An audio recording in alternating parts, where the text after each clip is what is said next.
their assignments. You have to cover an area. But you can find holes if you have time.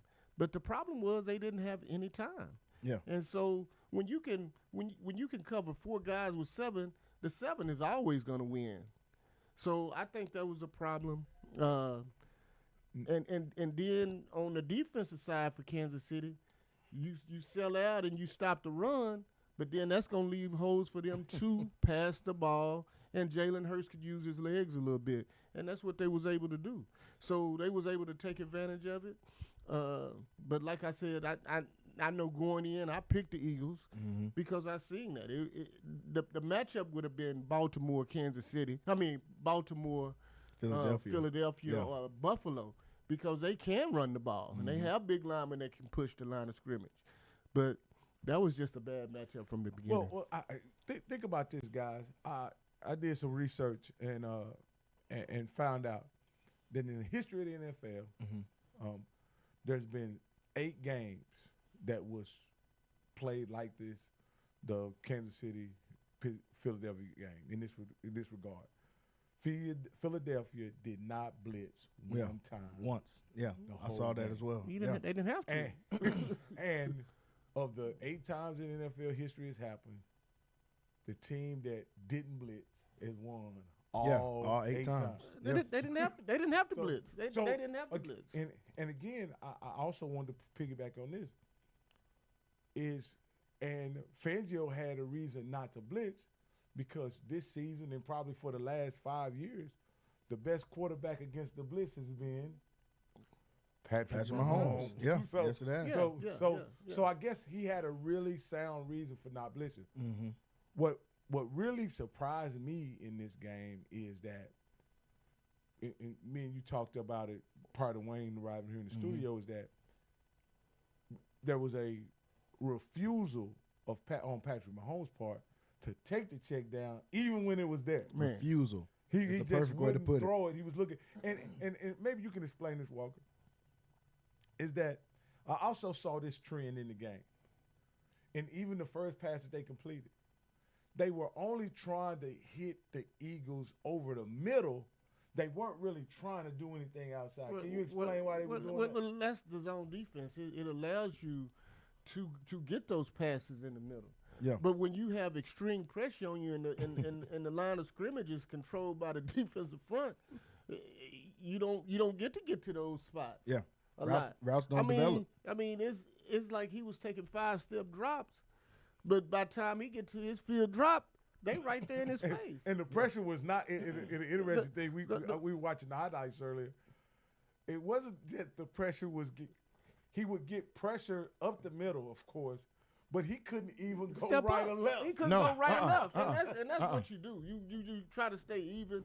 And they weren't even using pass rush moves. Like they literally were just walking them back to the quarterback. They were disciplined in their rush pursuit of Patrick Mahomes. Yeah.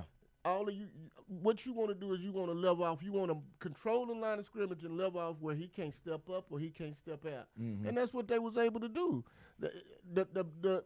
The game plan from Philadelphia was outstanding, because if you can rush with 4 guys and control the line of scrimmage, the game is won in the trenches, and we all know that, offensively and defensively. But when you can control the line of scrimmage, man, that is such a big advantage. And you got 7 guys dropping. They have to keep their running back in most of the time, and they have to keep a tight end back most of the time. So that's like 4 guys going out for routes against 7 guys, man. That math don't add up at no time. And to your point, them getting the pressure up the middle, like I said last week, I think one of their biggest mistakes was moving Joe Thuney, who's an all-pro left guard for 10 years at this point, moving him to left tackle, because then you not only compromise the left tackle, still going to be compromised because he's not a left tackle, but now you compromise the interior, which is the only good thing that you've had going. All year long, they had the worst tackles in the league. And I told somebody this yesterday, to your point about them trying to go over the middle. That's been Kansas City's offense all year. They haven't been explosive the entire year. They haven't thrown the go routes on the outside the entire year. But they've been effective because they've been winning. Effective. Yeah, they were winning. They've been effective because they've been winning. I'm going to tell you this. Tooney was going to get ate up by Jalen Carter anyway. Yeah. He was No, going to get ate up by Yeah. Jordan. I 100% agree with you. He I was agree with you. Milton Williams. Anyway, what I'm saying is he had the, in all honesty, the reason why I think they played him out at tackle is because he had a matchup that they felt that he could control. That the ends that they have on that side are not dominant guys. Mm-hmm. They're not dominant guys. But what they were doing, they weren't using pass rush moves or anything like No. that. They were just simply doing the forklift and walking them back into Patrick Walking them back. Yeah, because even Jordan Davis got a this sack. is a defense that lost their leading sacker, Hassan Reddick, the year before that. Yep. But they had a better defense because then you bring in They were weak Fangio. in the secondary. Yeah, they Fangio. So they what they did was in the draft. What they did in the draft was they drafted a guy that could be a cover guy, and then you take what's his name, Cooper DeJean. Yeah, Cooper DeJean. Yeah. And he comes up and he plays above Phenomenal. his head, and so Phenomenal. now, yeah, I mean, I think when we in now you got to understand. I think Philly played a lot of their season with either Slay out and then the safety. I can't think his name right now. C.J. Chauncey Gardner. Yeah, he was out a few times. Mm-hmm. But as a unit, I can't think of a better unit in the secondary. And here's another thing. They play a 4-2-5 defense, meaning that they play every down with 5 defensive backs. And so that's the advantage when you can rush with 4. Yeah, That's exactly. the whole key. And when the team across from you is refusing to run the ball. Me and you as could have well. played defensive back yesterday because of I'm saying, scheme. Because of the scheme. Because when you're able to get pressure with 4, man, that is such a big advantage. That is such a big advantage. Even as a receiver, you running out and you can't find a lane, you can't find a hole because it's 4 against 7. Yeah. It's 4 against 7. So if you got 2 receivers over here on the right on the right side, you got 3 guys that can cover that side against 2. On the other side, you got 4 guys that can cover 2 guys. You understand what I'm saying? So Yeah. it was just a bad matchup. They put him in a bad And hole. can you briefly explain this? Because I did some research last night. Game finished early, so I was looking. Fangio plays kind of like a zone, but he also plays match. Not man, Yeah, but but match. Match yeah. zone, yeah. Match zone. Yeah, Mhm. yeah. So what it looks like to me is that he matches wide receivers with corners. Right. He never lets a safety cover a wide receiver. Mm-hmm. And when a guy is, say if they want trips to one side and they single over, it plays more like a man-to-man defense with a safety over the top Yeah. in that situation. Because then when you have a guy like Quinyon Mitchell who can cover man-to-man, then it's really a big advantage because he can play man-to-man and everybody else can play zone. He can I take agree. away the best receiver. And they never put their, and this is the interesting thing, they never have their corners and run force. They always have their safeties and run force, which are generally better tacklers, more And they got 2 physical aggressive guys. safeties, yeah. So it's interesting defense when you really think about Yeah. that concept because you have the safeties really in run protection and in deep pass. It's similar, in my opinion, the to Kansas Seattle. City Chiefs, their first 3 possessions was 3 and outs. Yeah. Well, they got to say their first pass was to Juju. Well, yeah, they got it. They made, you know, and it looked like they were about to do something, but that quickly. That was short lived because right after that, Well, they Josh couldn't Sweat get was back in the to- backfield. You know, a few times, it looked like he may have had somebody in the middle, but goes back to what you're saying, Walker.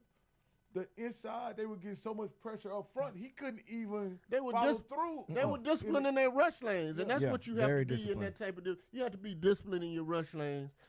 You're not trying to go on the outside. What you're trying to do is stay disciplined and just drive your man back. And then once you detach, then you come off and you can go and hit the quarterback. Let me ask you this. Let's look at before we get into Jalen Hurts because I really want to talk about his performance. for sure. I want to talk about who was on the trajectory of being the GOAT, Patrick Mahomes, and who's from your alma mater. Yeah. Is this a setback for him in his ascension to GOAT status? No, exactly not. I mean, I'm gonna tell you why. The man has been to, what, 4 Super Bowls? The man got, what, 3 rings? Mm-hmm.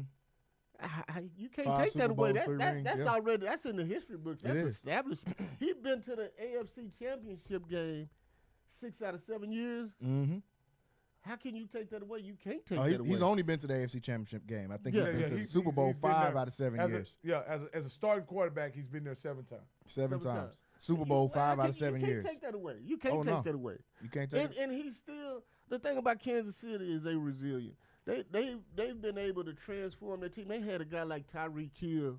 Mm-hmm. So now they're in this stage where they have to. But the thing they have to do is they're gonna have to get better linemen. They're gonna have to get some linemen that can block. If you wanna play with the best quarterback in the league, and you have to give him time. You have to be able to give him time. He didn't have time yesterday. He was dead in the water yesterday. Yeah. I don't care how good you is. I don't care how good of a quarterback you are. If you put that pressure on him, it's a different level. This of the game. reminds me of old, and I know Walker remembers. I don't know if Jalen remembers. This reminds me of old Philadelphia Andy when he was gonna win the ball passing with Mahomes or with McNabb, Yeah. or even Vic, and even sometimes Nick Foles. He was gonna pass with him no matter what, and sometimes he just neglected to run the football, even when he had guys like Brian Westbrook, And Shady McCoy, Deuce man. McAllister. I forget Deuce Staley. Yeah, Deuce Staley. Yeah. He would just neglect to run the ball, and that's what he came in today with. He wanted to get to his clever stuff, and I just think Fangio's defense is not the defense to be doing the clever stuff with. No, I think you got to do the fundamentals. You got to be methodical. You got to just take your shots. You got to take what they give you. Like you said, he had a couple of checks downs, and he trying to hold on to the ball. He back there spinning and all of this type of stuff. Man, you got to get rid of the ball. I mean, you have to take what they give you in that time. And like you say, it's a bend but don't break type of defense. So when it's a bend but don't type, you have to be, you have to just take your shots. You have to deacon down all the way down the field. Yeah, and that's what he refused to do. Like we were saying with and then you have to run the ball and you have to run screens. You have to do all of those things. You have to do all of those things. Why do y'all think they got away from the run so early? I understand, like you said, the history of Andy Reid. In my opinion, they didn't come in the game to run. They came in the game thinking that on paper, I think the matchups that they had on paper were good matchups on the inside. I think Kelsey against Bond on paper is a good matchup. You know what I mean? Also, you could use Noah Gray against the other safety. That was a good matchup. But here's what happened. They literally took Kelsey away because they put Bond in, have to cover him man to man. He was just shouting him underneath. Yeah. Right? They don't put their the safety linebackers on tight ends and the in that safety defense. was over the top. Yeah. So they was inside out in the coverage, which makes it a very difficult throw for any quarterback, especially when you're under duress. And that was the whole key. The front four, that's the MVP of the game to me. Yeah, it is. I mean, it is. They couldn't do anything. If you can't score points, it's nothing that you could do. I mean, they dominated the game. That was my MVP.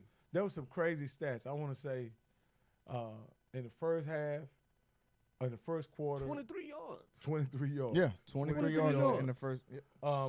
They didn't cross the 50-yard line in the first half. Yeah, man. It's crazy. Like it was crazy. And even at that, I still thought there was gonna be some magic by Mahomes. But then I realized. But then there was a point I realized. I want to say midway through the second quarter, even after he threw the interception to Bond, so you know where it was going. I was like, they're just not. The Eagles are not gonna let up defensively. No. Like they came here to step on their neck. I knew this game was going to be out of hand because when you can rush with 4, if you don't go in and make no adjustments at halftime, and they didn't.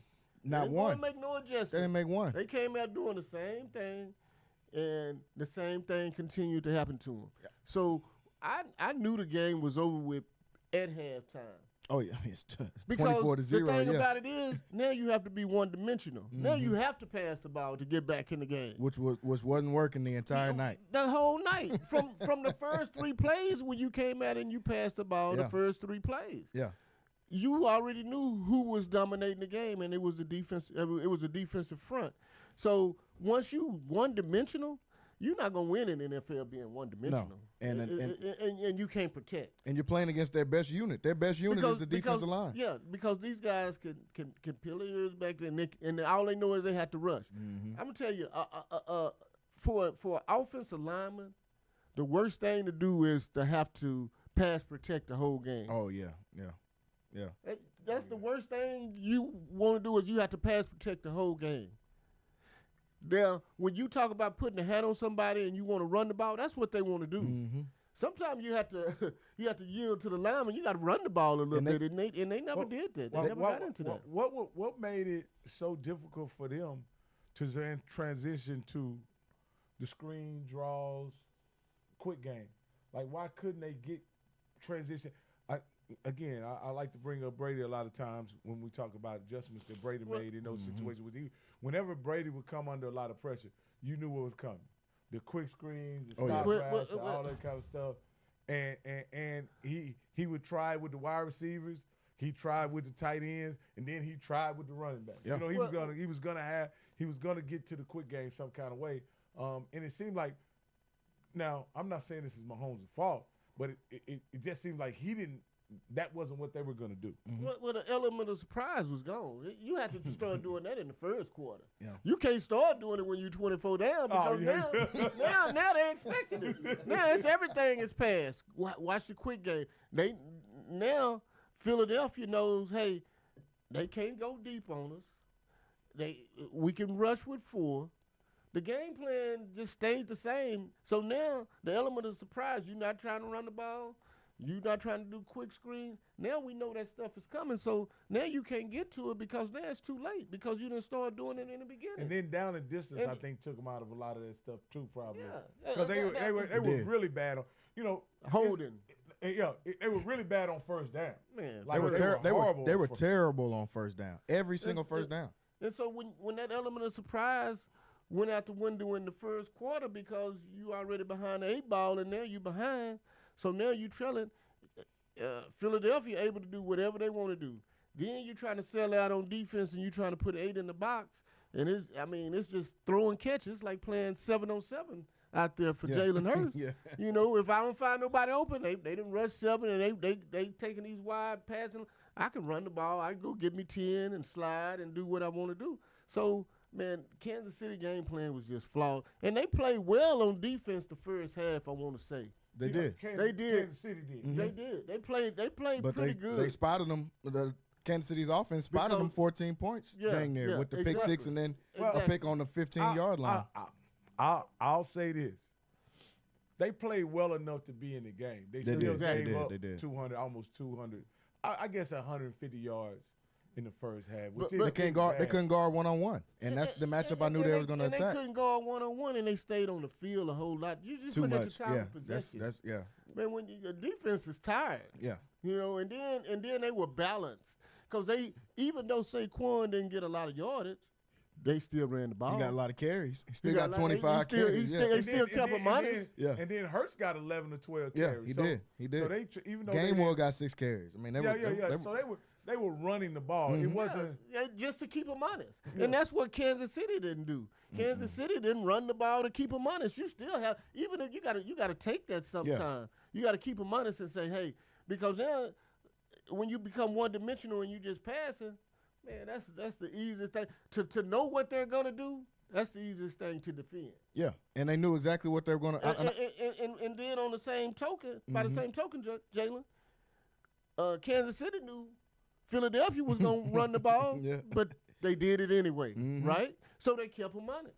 And that opened up those passing lanes and the QB rushing lanes in those third downs. And a lot of times that Kansas City defense, as well as they're playing, they couldn't get off the field on third down. There was a lot of third down conversions from that Eagle and 3rd and 7s, 3rd and 5s, 3rd and 8s. It wasn't a lot of the tush push. We didn't see that a lot. And one of the touchdowns was an all-out blitz Oh yeah. that they beat.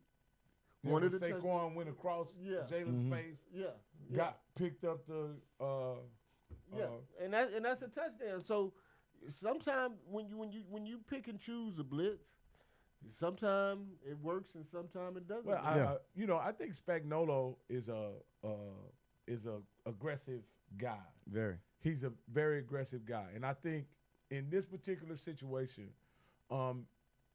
game situation, right?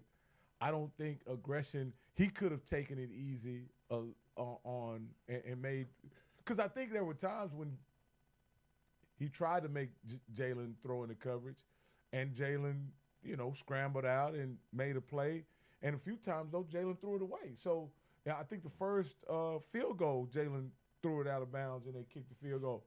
Whereas the series before, he had tried to blitz him. Yeah. And now what gets him, what encourages him to blitz, because he all out blitzes and Jalen throws the interception. That pick, yeah. So that encourages all we got. Mm-hmm. You know what I mean? Yeah. But like you say, with them being balanced, it kind of nullifies some of those blitz and down and distance situation makes the blitz sometimes.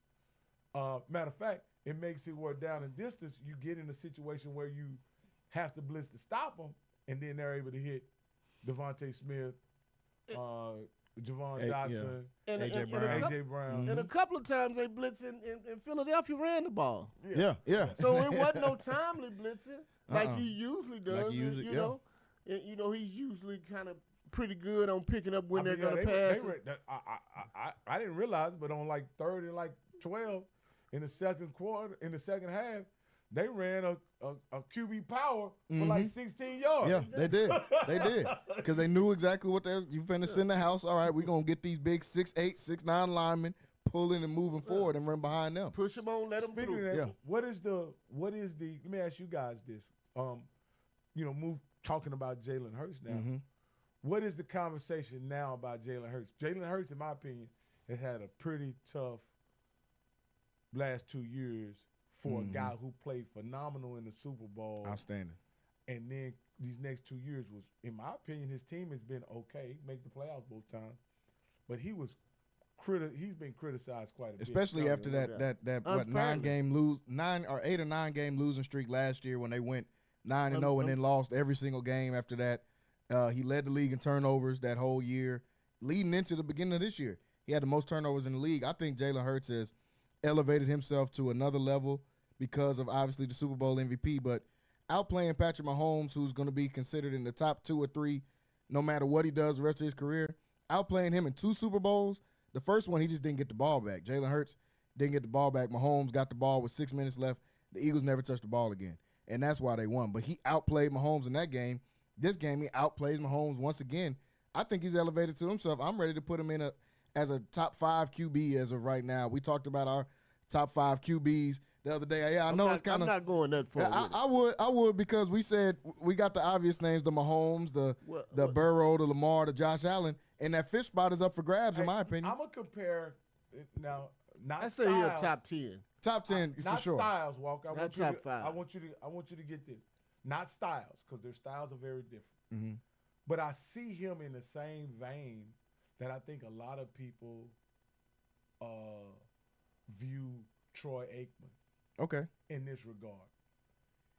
Troy was afforded with the full complement of weapons, talent around.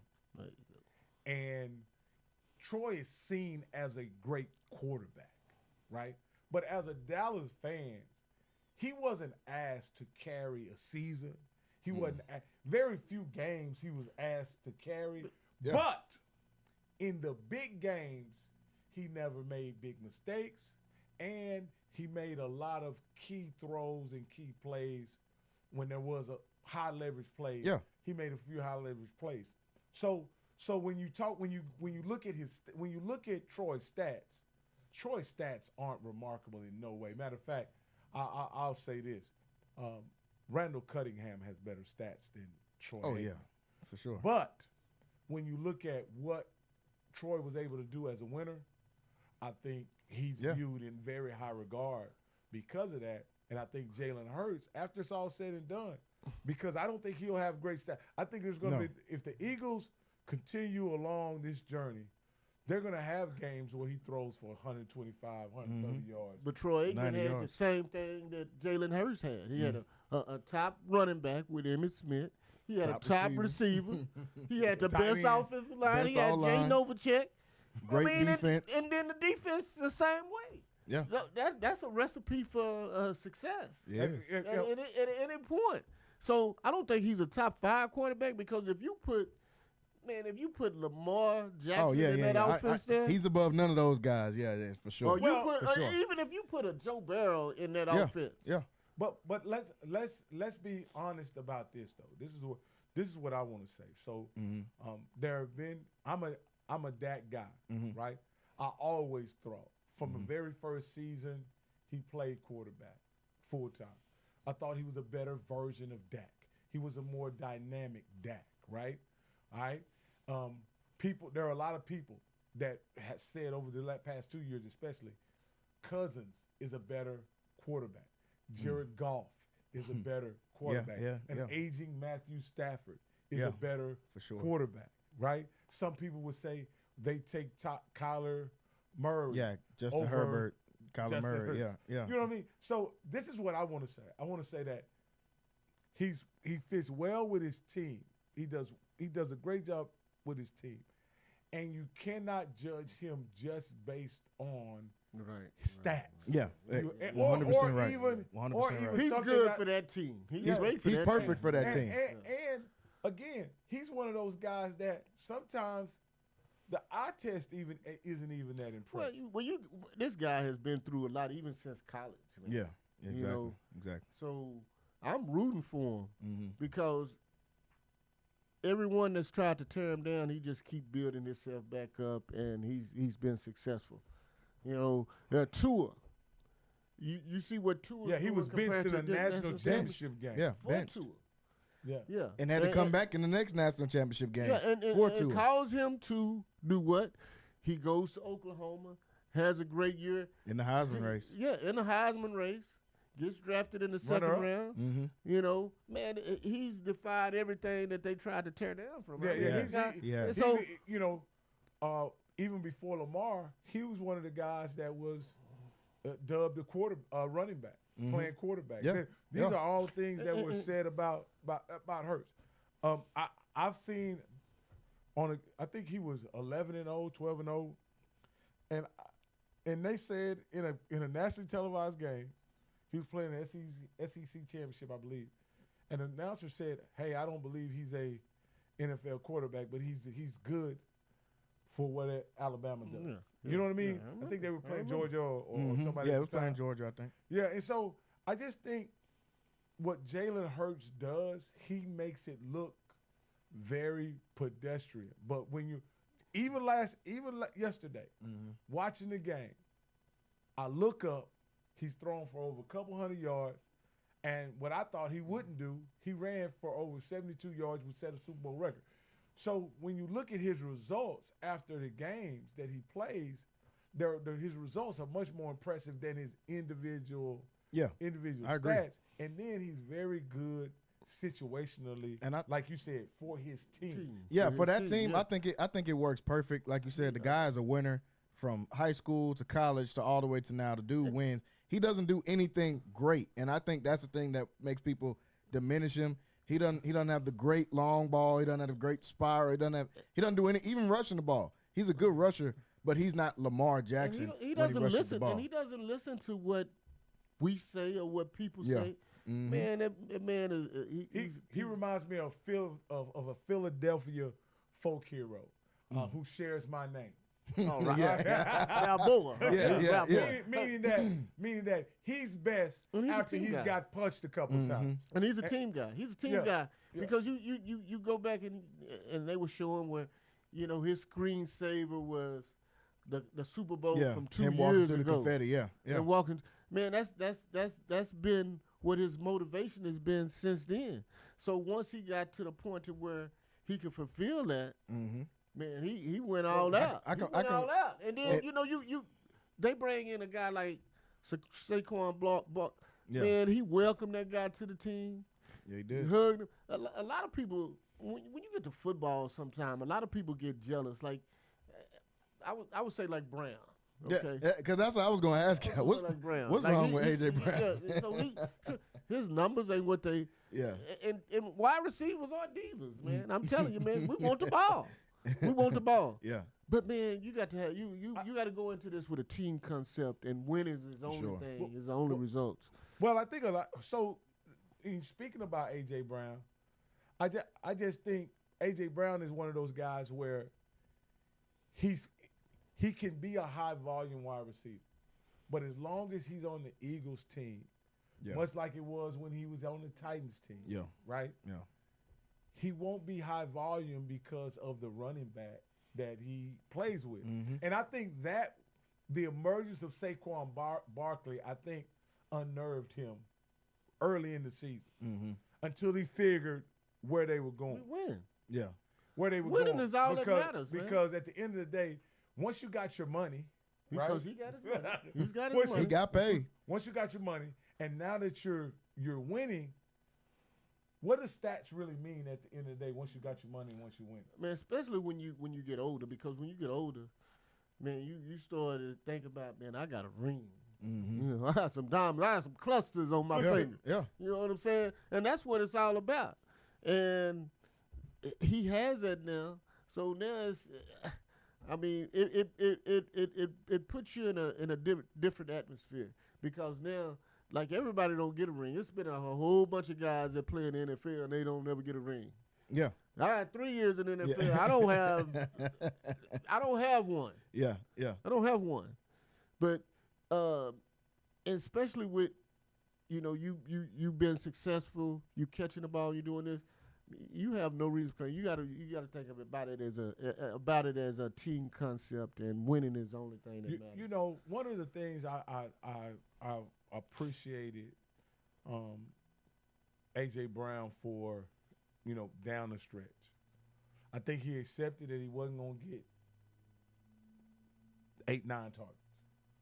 But when he does get a target, he has to make the play. Oh, he gonna make it. You know what I'm saying? Like, it. that's the deal. Yeah. When he does get a target, he has to make the play. And the two or three times he was thrown at this time, 2 deep balls, one was a. Now, again, by the letter of the law, I believe he pushed off. They gotta let that go. He believes he pushed off. They got to stop. But I mean, that was crazy. Because I'm a receiver too. Yeah. But they gotta let it. But the thing. But he didn't have to reach out though. He didn't have to push him off. Man, it's gonna be that. But they up and both down the had a field. little tugging going on. Man, But what I'm saying is, if he tracks the ball instead of sticking his pushing, hand back. Yeah, you're right. You're right about that. DBs are the dirtiest defenders ever. They have to be. That's the hardest position on the field, in my opinion, outside the quarterback. They gonna hold you. They gonna push you. They gonna talk Grab shit to you. you. Yeah. They gonna do Everything. all kinds of Yeah. things. Yeah. So I mean, a little, little pitty patting down the field, man. That Nah, you they gotta gotta- let that go. You gotta let that go. It's a Super Bowl, man. You Super can't Bowl, go. you You gotta can't let go that with the go, knick-knack man. stuff. But Jalen Hurts comes out with a Super Bowl MVP in this situation. Well-deserved Super Bowl MVP. In my opinion, I compared him to, and I might be tripping, but I compared him to, you said Troy Aikman. I thought of Brady's first run in New England. 150 yards a game-winning drive type of stuff. There was never a 400-yard game from Brady in those playoffs runs, in those first runs in New England. I compare that to Jalen Hurts, in my opinion, because there's going to be games where he's only going to throw for 100 yards, 115 yards.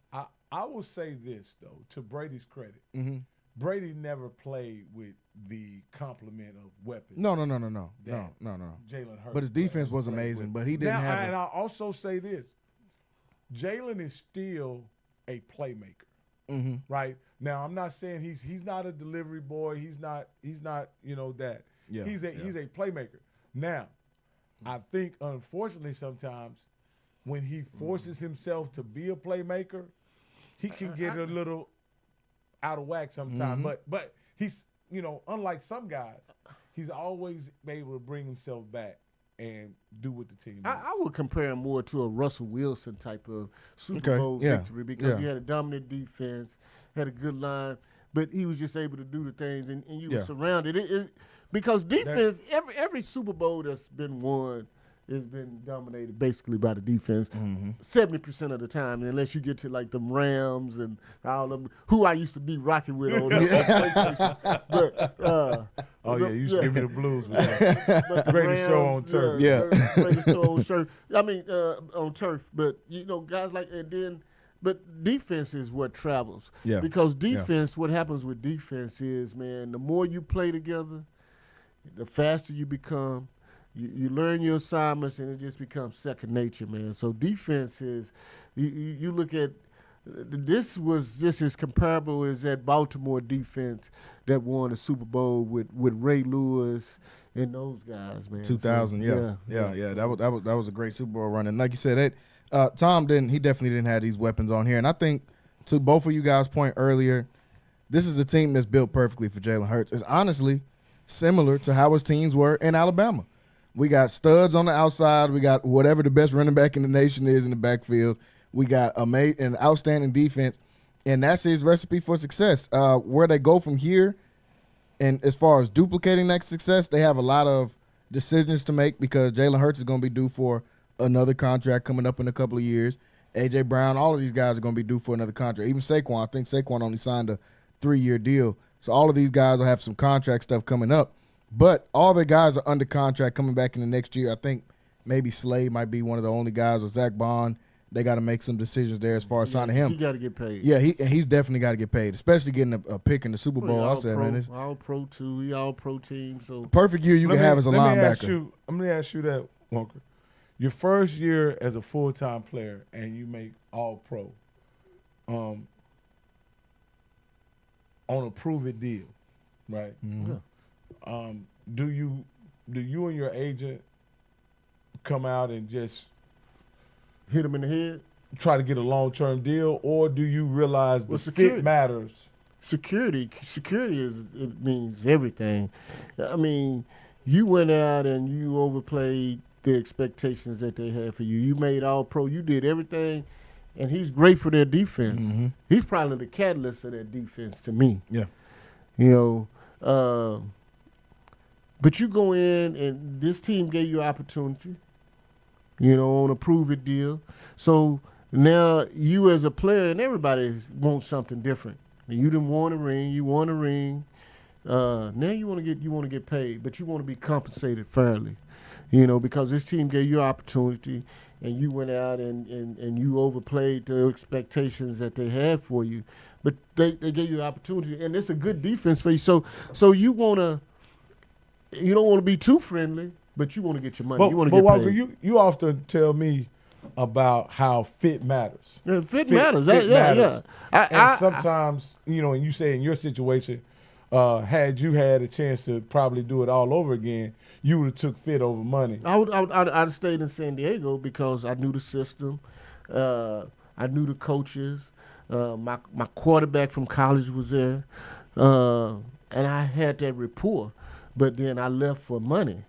And it was probably the worst decision I ever made. So he's going to have that opportunity too. Yeah. But, I mean, you just want a ring with this team, but you still deserve to be compensated fairly because you have a family to feed.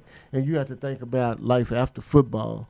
And so this is a way to springboard all that, and you get paid and go back to the same team that gave you that opportunity. So the good thing about it, he did make all pro, and he will be valuable. Here's the reality about NFL economics right now.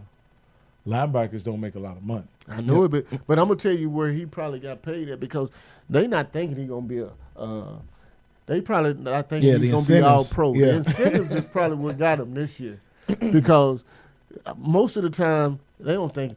And I had incentive in my contract. If I was all pro, I'd make $1 million. Oh. You see what I'm saying? Yeah. So you just think about that was back then. Just think about what that is now. Yeah. Especially on a minimum deal. Yeah, on that a he minimum came deal. in. Did Saquon get a $500,000 for winning the Super Bowl? Yeah. Or going to the Super Yeah. Bowl? Yeah, something and then like that? winning the Super Bowl and all of that. Like that, I think Saquon got something for going to the Super Bowl. Mm-hmm. He got something for.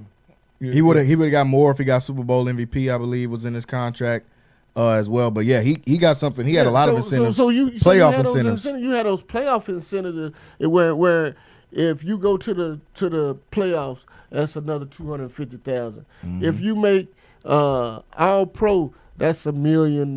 If you go to the Super Bowl, or if this team advances to the Super Bowl, that's another $1 million. We don't know what was in his contract. So I'll ask you guys this: Does this team, the assembly of this team, secure Howie Roseman as the best GM in football? No doubt. I agree. I used to say no doubt. John Lynch was up there for a while. He did a great job of drafting in San Francisco, but I mean, Howie Roseman, he's been on about a 5-year at least. The way he architected this team this year, the way he shaped this team, man. And the kicker for me is to go out and get those people that you can develop as young guys that's still on rookie contracts like Cooper DeJean and Quinion Mitchell. Then you go and get a Saquon. Then you get a Jalen Carter that everybody was skeptical about. Could have been the number 1 pick. We're going to pass on this guy. But and Jordan Davis. I mean, his drafting has been outstanding. And Jalen Hurts is one of their draft picks. Second round, which a lot of people thought was a reach. Devontae is one of their draft picks. People said he was too small. And then everybody on that line, they drafted. Well, the crazy thing is that when you look at it, so what ended up happening, I think, to Howie, he kind of outthought himself maybe 4 or 5 years ago when he took some Rager over Jalen Rieger over Justin. That was the worst draft pick he ever made. Since then, he's been on a tear. On fire. And Rager is where Rager at now. Oh, he's been on Minnesota. 3 teams. Yeah, Minnesota, ain't he? Yeah. But with Justin Jefferson. But But then you got to give him credit because this guy went out and hired Kellen Moore as well. Oh, yeah. And Kellen Vic Moore was a Fangio. big factor. Yeah. Oh, huge Vic factor. Fangio. Huge So, factor. man, he brought it all together, and he had a vision, and it all came to fruition. I think those coordinator hires were huge because they honestly that year that they fell off because they lost Shane Steichen, who was making Jalen Hurts look like an MVP candidate. He leaves and goes to Indianapolis. They lost a defensive coordinator. He leaves as well. So we had to replenish that, and he did Kellen Moore a came great in job. And he readjusted because he's basically a pass guy. Oh, yeah. But he knew he had, when you got a Saquon Barkley back there, you better Come run on. the ball. You Let better the- run let the the ball. Ferrari I go. look for When you got the best line. Honestly, I look for a guy like Bobby Slowick to come in Philly to kind of I revamp think he his could. career. Yeah, Um, I think he. I could think do he it. did a great job early with Houston. Houston. I think Injuries kind of. I think injuries and to be honest, personality conflicts kind of can get the best Well, of. and then they got all this stuff that came out about him and Justin. What's your Stroud, guy? C.J. Stroud, yeah, C.J. yeah. Stroud at the combine and all this type of stuff. Yeah. That, they didn't get along and all this type of stuff. So 100%. all that, when you being successful, when you fail, then all this stuff come out. But when you winning, none of that ever comes out, man. Yeah, I just think at the end of the day, and it's going back to Howie Roseman. I think Howie Roseman I think they have a great scouting department in the Eagles, but also they've kind of simplified what they do. Instead of going after, long shots, they started just drafting guys from Alabama, Georgia.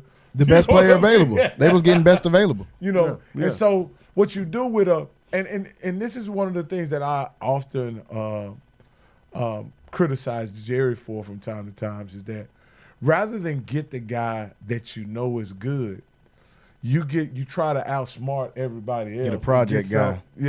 Get a project type of guy. Well, or get somebody that, for instance, he could have gotten Smart, and when he had a chance to get CeeDee Lamb, when CeeDee Lamb fell to him, he could have tried to go get one of those other receivers, someone maybe a little bigger, someone maybe that that fit the mold of a Dez Bryant or whatever.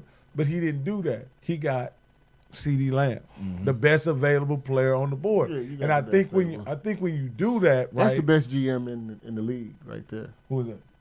Your boy. Yeah, come on. No. So I'm not gonna say he's no. He's far from the worst. Yeah, he's not the worst. But what I does worst. No, I don't think he's the worst. I think what he does is he tries to be the smartest guy in the room sometimes, and he makes decisions. You pick Taco Charlton over T.J. Watt. Yeah, like he does things like we finna get back to that conversation. Yeah. Work.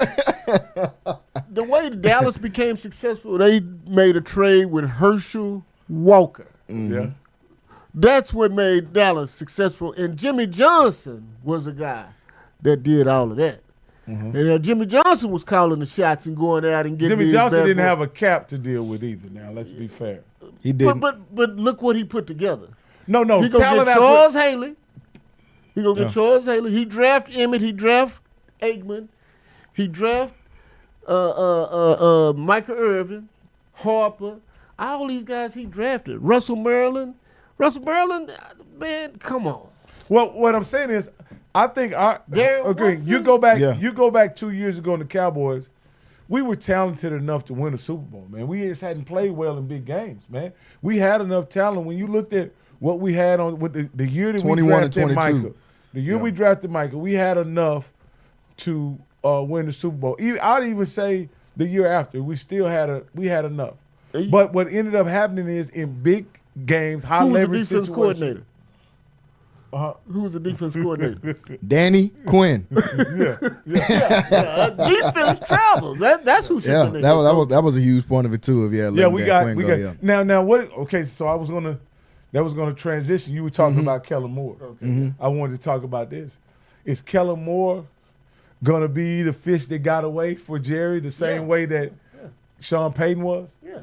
We let Sean Payton walk out the door. Yeah. I don't think to as big of an extent as Sean Payton, but yeah, I do think it's gonna come back to.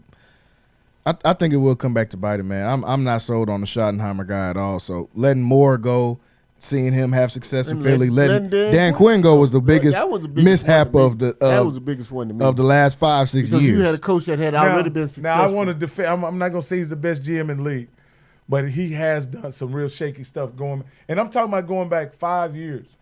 How he dealt with Dak's first contract put us in a bag. I don't want to admit it, but I have to admit it now. How he dealt with Zeke and his holdout. Oh man, you know what I mean? Mm-hmm. Like that was misplayed. Then you go back to, looking at over the years our rotational defensive players that we've let go and that went other places and to make huge contributions. And then we go draft a guy like Mozzie Smith. Yeah, like he's not the worst. Don't get me wrong, he's not the worst. There are much bigger bust than that. Yeah. No, because but he has done some good stuff. I think on the business side he's phenomenal, but on the player personnel side, I believe he could use some help, or he could stand to allow someone else to make some of the decisions. That's the problem in my eyes, is that he wants to make and who's to say, and this is what I've said, who's to say that all the talent that the Cowboys need in order to win a Super Bowl in the front office, that all the talent exists in the Jones family? That's too big of an ask for one family to go in there. Go ahead, wait before we go to break. This is what I'm gonna say. The Cowboys ain't played in 2 months. We talking about the Cowboys. Let's get off the Cowboys. I don't know how we got to that. I don't know how we got into the Cowboys, but look, Cowboys. We got all off season to talk about it, and Kellen Moore on his way to New Orleans now, so obviously that's gonna be a topic. You know where they gonna let up on the Cowboys. But look, we gotta take a quick break. When we come back, we got some quick takes. We gotta talk some more about this Philadelphia stuff. Jalen Hurts being the Super Bowl winner, them losing these coordinators. Kellen Moore headed to New Orleans. So we got plenty to talk about. Stay tuned and stay locked in. We'll be right back after this short break here on Centex Primetime. Lighthouse Streaming, a full-scale media agency and your go-to source for all things audio and video. Is your church long overdue for audio and video upgrades? Call Lighthouse Streaming for a free consultation. Does your corporate or church event need audio or video production? Don't stress. Call the guys at Lighthouse Streaming. In business since 2017, Lighthouse Streaming has produced hundreds of live events and completed dozens of church and venue installations. Whatever your AV needs are, Lighthouse Streaming has you covered. Give them a call at 254-252-4206. That's 254-252-4206. 4206 or go to lighthousestreaming.com and set up your free consultation.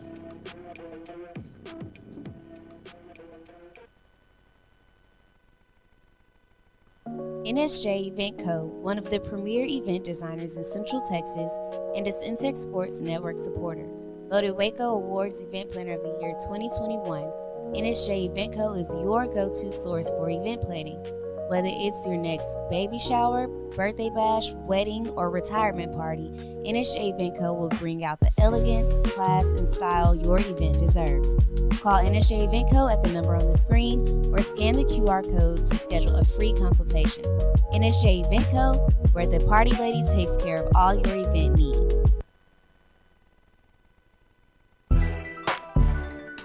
Hey guys, it's Rocky and Keisha, and at Prosperity Tax Service, we're all about convenience. We get it. Life is busy. Your time is valuable. That's why we've streamlined the entire process to be as hassle-free as possible. No more sifting through piles of paperwork or spending hours at an office. With Prosperity Tax Service, you can handle your taxes from the comfort of your own home. Your financial data is in safe hands with us through our secure and user-friendly customer portal at prosperitytax.com. It's your one-stop shop for all things tax-related. Log in anytime, from anywhere, whether it's from your couch or on the go. We are experienced tax professionals, well-versed in handling a variety of tax situations. Receive genuine assistance and competitive pricing from real tax professionals who've seen it all. We're marking 2 decades as a community-based enterprise here in Waco, Texas. So call us at 254-235-5662 or log on to www.prosperitytax.com. Thanks, guys.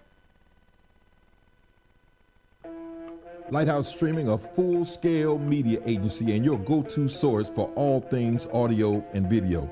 Is your church long overdue for audio and video upgrades? Call Lighthouse Streaming for a free consultation. Does your corporate or church event need audio or video production? Don't stress. Call the guys at Lighthouse Streaming. In business since 2017, Lighthouse Streaming has produced hundreds of live events and completed dozens of church and venue installations. Whatever your AV needs are, Lighthouse Streaming has you covered. Give them a call at 254-252-4206. That's 254-252-4206. Or go to lighthousestreaming.com and set up your free consultation.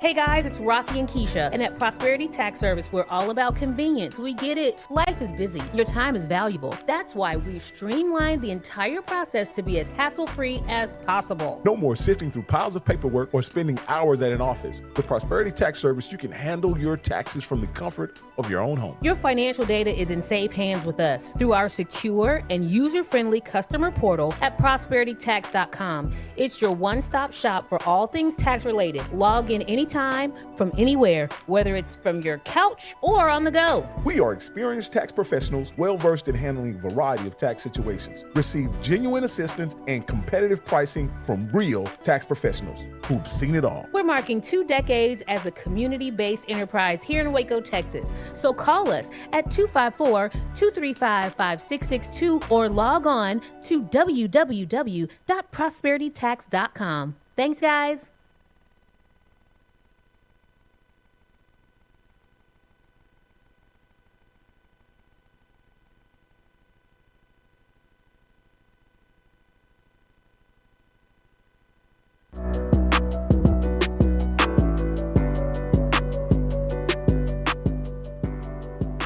What's going on, everybody? Welcome back into Centex Prime Time. I am your host, Jalen Gillis. We take you through the prime time topics in sports, not just in the Central Texas area, but from all around the nation. Want to thank everybody for tuning in with us here today on Centex Prime Time.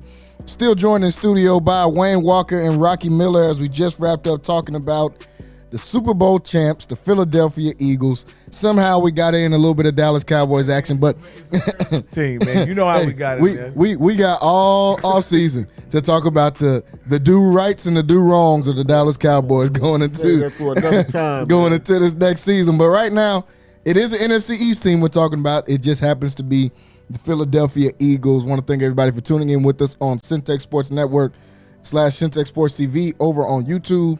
You can also watch on Facebook as well and Instagram where you can catch this, and Twitter or X, whichever one you want to call it. X just seems a little strange to call it, so I'm still going to say Twitter. You can go on there and watch this as well as we are live on there.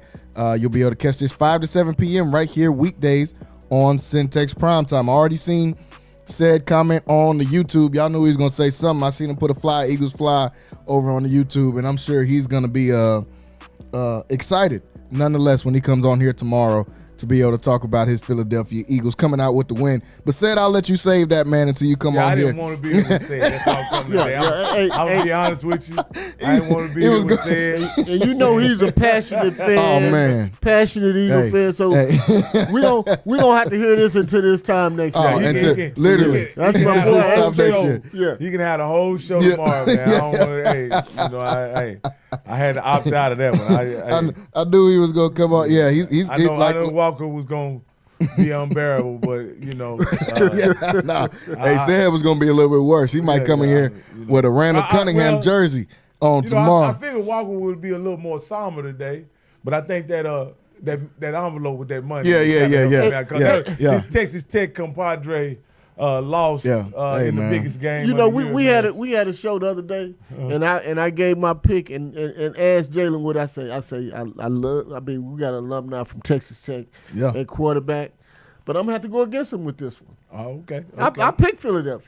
Yeah, he did. He picked Philly to come out there and get the dub. I've been accurate the whole playoffs. Hey, he was. I'm serious. He was. And we was online for most of them picks, man. I should have been at the. They lucky Vegas now a little closer. I might have had a couple more dollars in my pocket. I've been on every one of them, man. Every one. Hey, man, like I say, I just couldn't bet against Mahomes, man. You went with Kansas City? Yeah.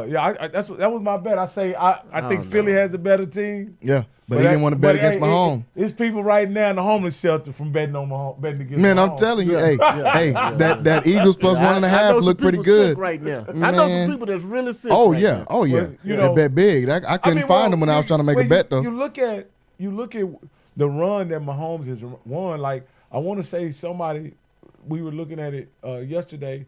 Someone said he had won 9 straight playoff games, and he had won like 5 games where he had been down 10 at least 10 in those playoffs. 2 of the Super Bowls he was down. Games. 2 of the Super Bowls he was down 10 in the Super Bowl in those games. But when you down what 20 what 24 to 0 at halftime. Yeah, that ain't. Hey, that's a whole different ball game. You know the other thing too. I think in my mind, mm-hmm. I believe that I even wiped away the Tampa Bay game away because that doesn't seem like it's even part of his resume. Yeah. But yesterday, it almost that's the first thing you thought of. Yeah, it was.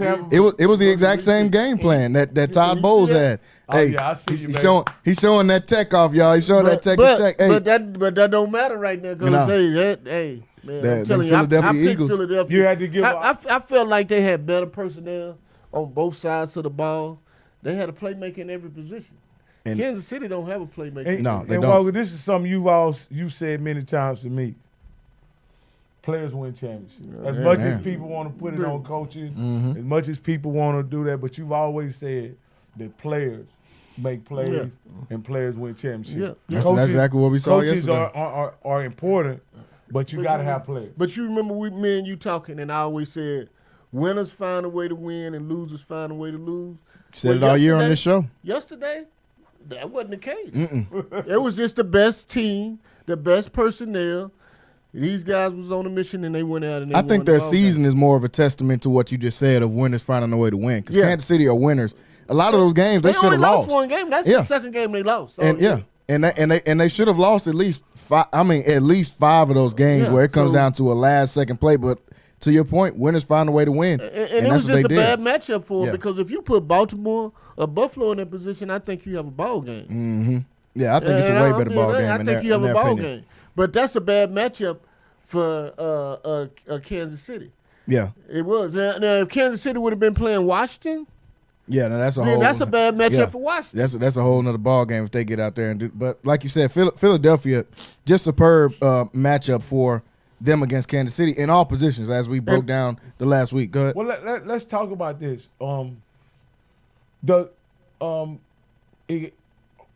during the playoffs, now this is just, I have to be perfectly honest. The Eagles didn't have trouble with anybody. No, that's what I'm They saying. smacked everybody.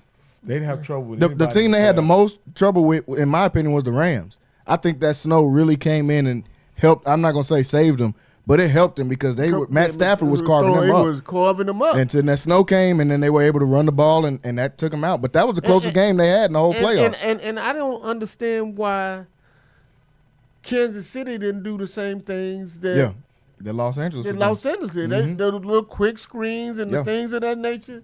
That's what was helping them, and they didn't do any of that. No. Man. And running the ball And helped running them the as ball. well. But staying Kyron Williams balanced. went for 100 yards in But that staying game. balanced. Yeah. But staying balanced. And I don't think Pacheco is the guy. You got to go out and get you a baller. They got to go draft. They got to go draft. I pray that somehow Ashton Genty doesn't go to the Chiefs. They always seem to find some random way to get somebody. I hope that doesn't happen, but they trade. The Chiefs are going to try to trade up and get them a running back, or they're going to trade up and get them a lineman. Now, they got to get some linemen. Supposedly, this is a good draft for interior linemen. And a great draft for running backs as well. They have to get younger. They have to get younger on that offensive line. Yeah. They do. They have to get it younger. And their receiving core now, you got a stable in Xavier Worthy. Mm-hmm. You know, but he's not a number one. Them missing on Sky Moore, I think, hurt them. Because they drafted Sky Moore and they took him early and took a chance because he was so successful at Western Michigan and it broke all of these records. And he turned out to just be a complete and total bust. He's not even in the league. No, he's just been them drafting him, I think, really hurt them. But if they get back in the draft, this is probably one of the best running back drafts I've seen since I've been paying attention probably to the draft. This is a really, really good running back draft. So they can get a running back later in rounds. If they can go and get some interior linemen, like you said, help them get younger. The game, you have to build the interior first. Yeah. And if because I think they're okay defense. They can get some defensive backs in the third, fourth round or whatever. Mm-hmm. But you have to go with offensive linemen. You have to go build that interior. Sure. You have to get bigger. Their tackles play terrible all year. Let me ask you this, guys. This game, when we looked at it, to me it looked a lot like the game last year against San Francisco. Except for the fact that they had Purdy at quarterback, who was not as effective as Jalen Hurts. Yeah. He can't do it with You know his what I mean? legs. Yeah. He can't do it with his Yeah. legs. Although, he can't do it with his leg. That was the biggest difference. And so the game stayed closer. It stayed more competitive because, they were able to limit the San Francisco's offense. But ultimately, the pressures and all that kind of stuff that we were seeing by Bosa, I mean, those things were still going on even that game. But again, that's why I felt like, that Mahomes would find a way, but there was no way. No, he was in the middle of it. It was just like that Tampa Bay game. That was the only game. Those two games, the only games. And they rushed forward. And they rushed forward. Those are the only two games I've seen Mahomes have no chance in. Is against this game we just watched and that game he lost against Tampa Bay, and it was all because of offensive line play. You just had a big disadvantage if you can rush forward and get pressure on a guy and keep him in the pocket, and he can't even step up and pass the ball. You had a big disadvantage. And like I said, you got 4 rushing, and that means you can sit back and you can play zone. Yeah. And you can play your matchup zone with 7 guys, man. That's a big advantage. And going against 4 guys that's going out in the route. It also lets me know of how close Patrick is. Not only, he's 1-3, and we got to give him a pat on his back, but he could have very well lost that first one to San Francisco. Matter of fact, he should have.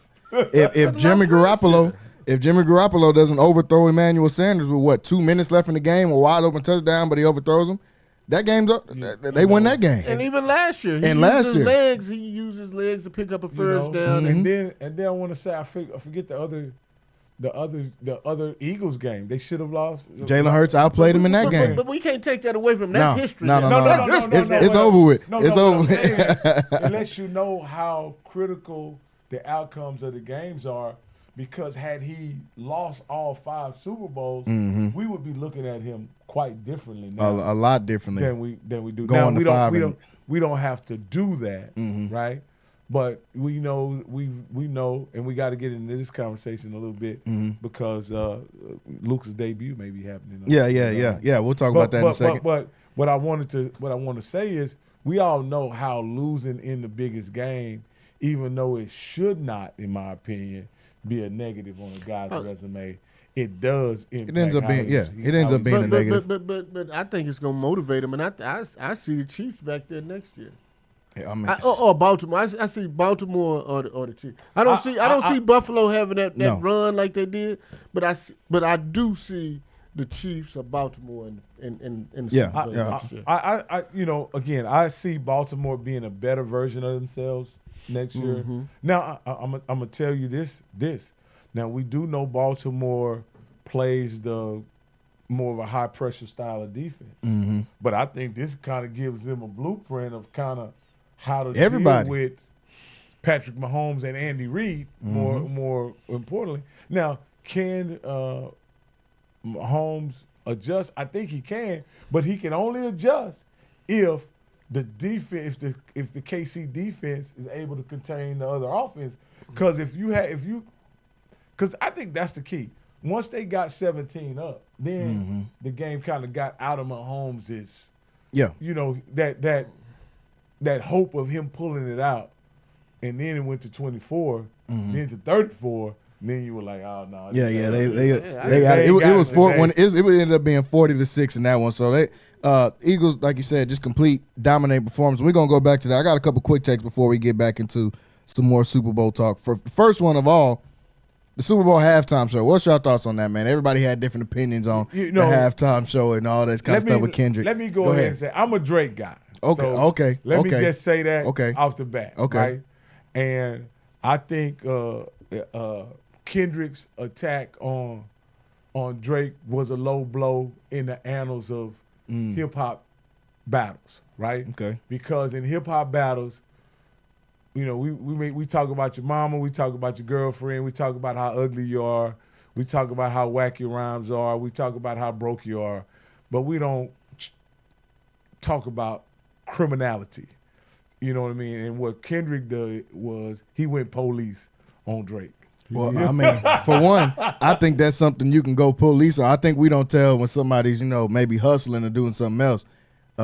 You doing what he's allegedly doing, I don't think the street rules apply there. But I do get what you're saying. I think Kendrick, first off, Drake just shouldn't have gotten to the battle.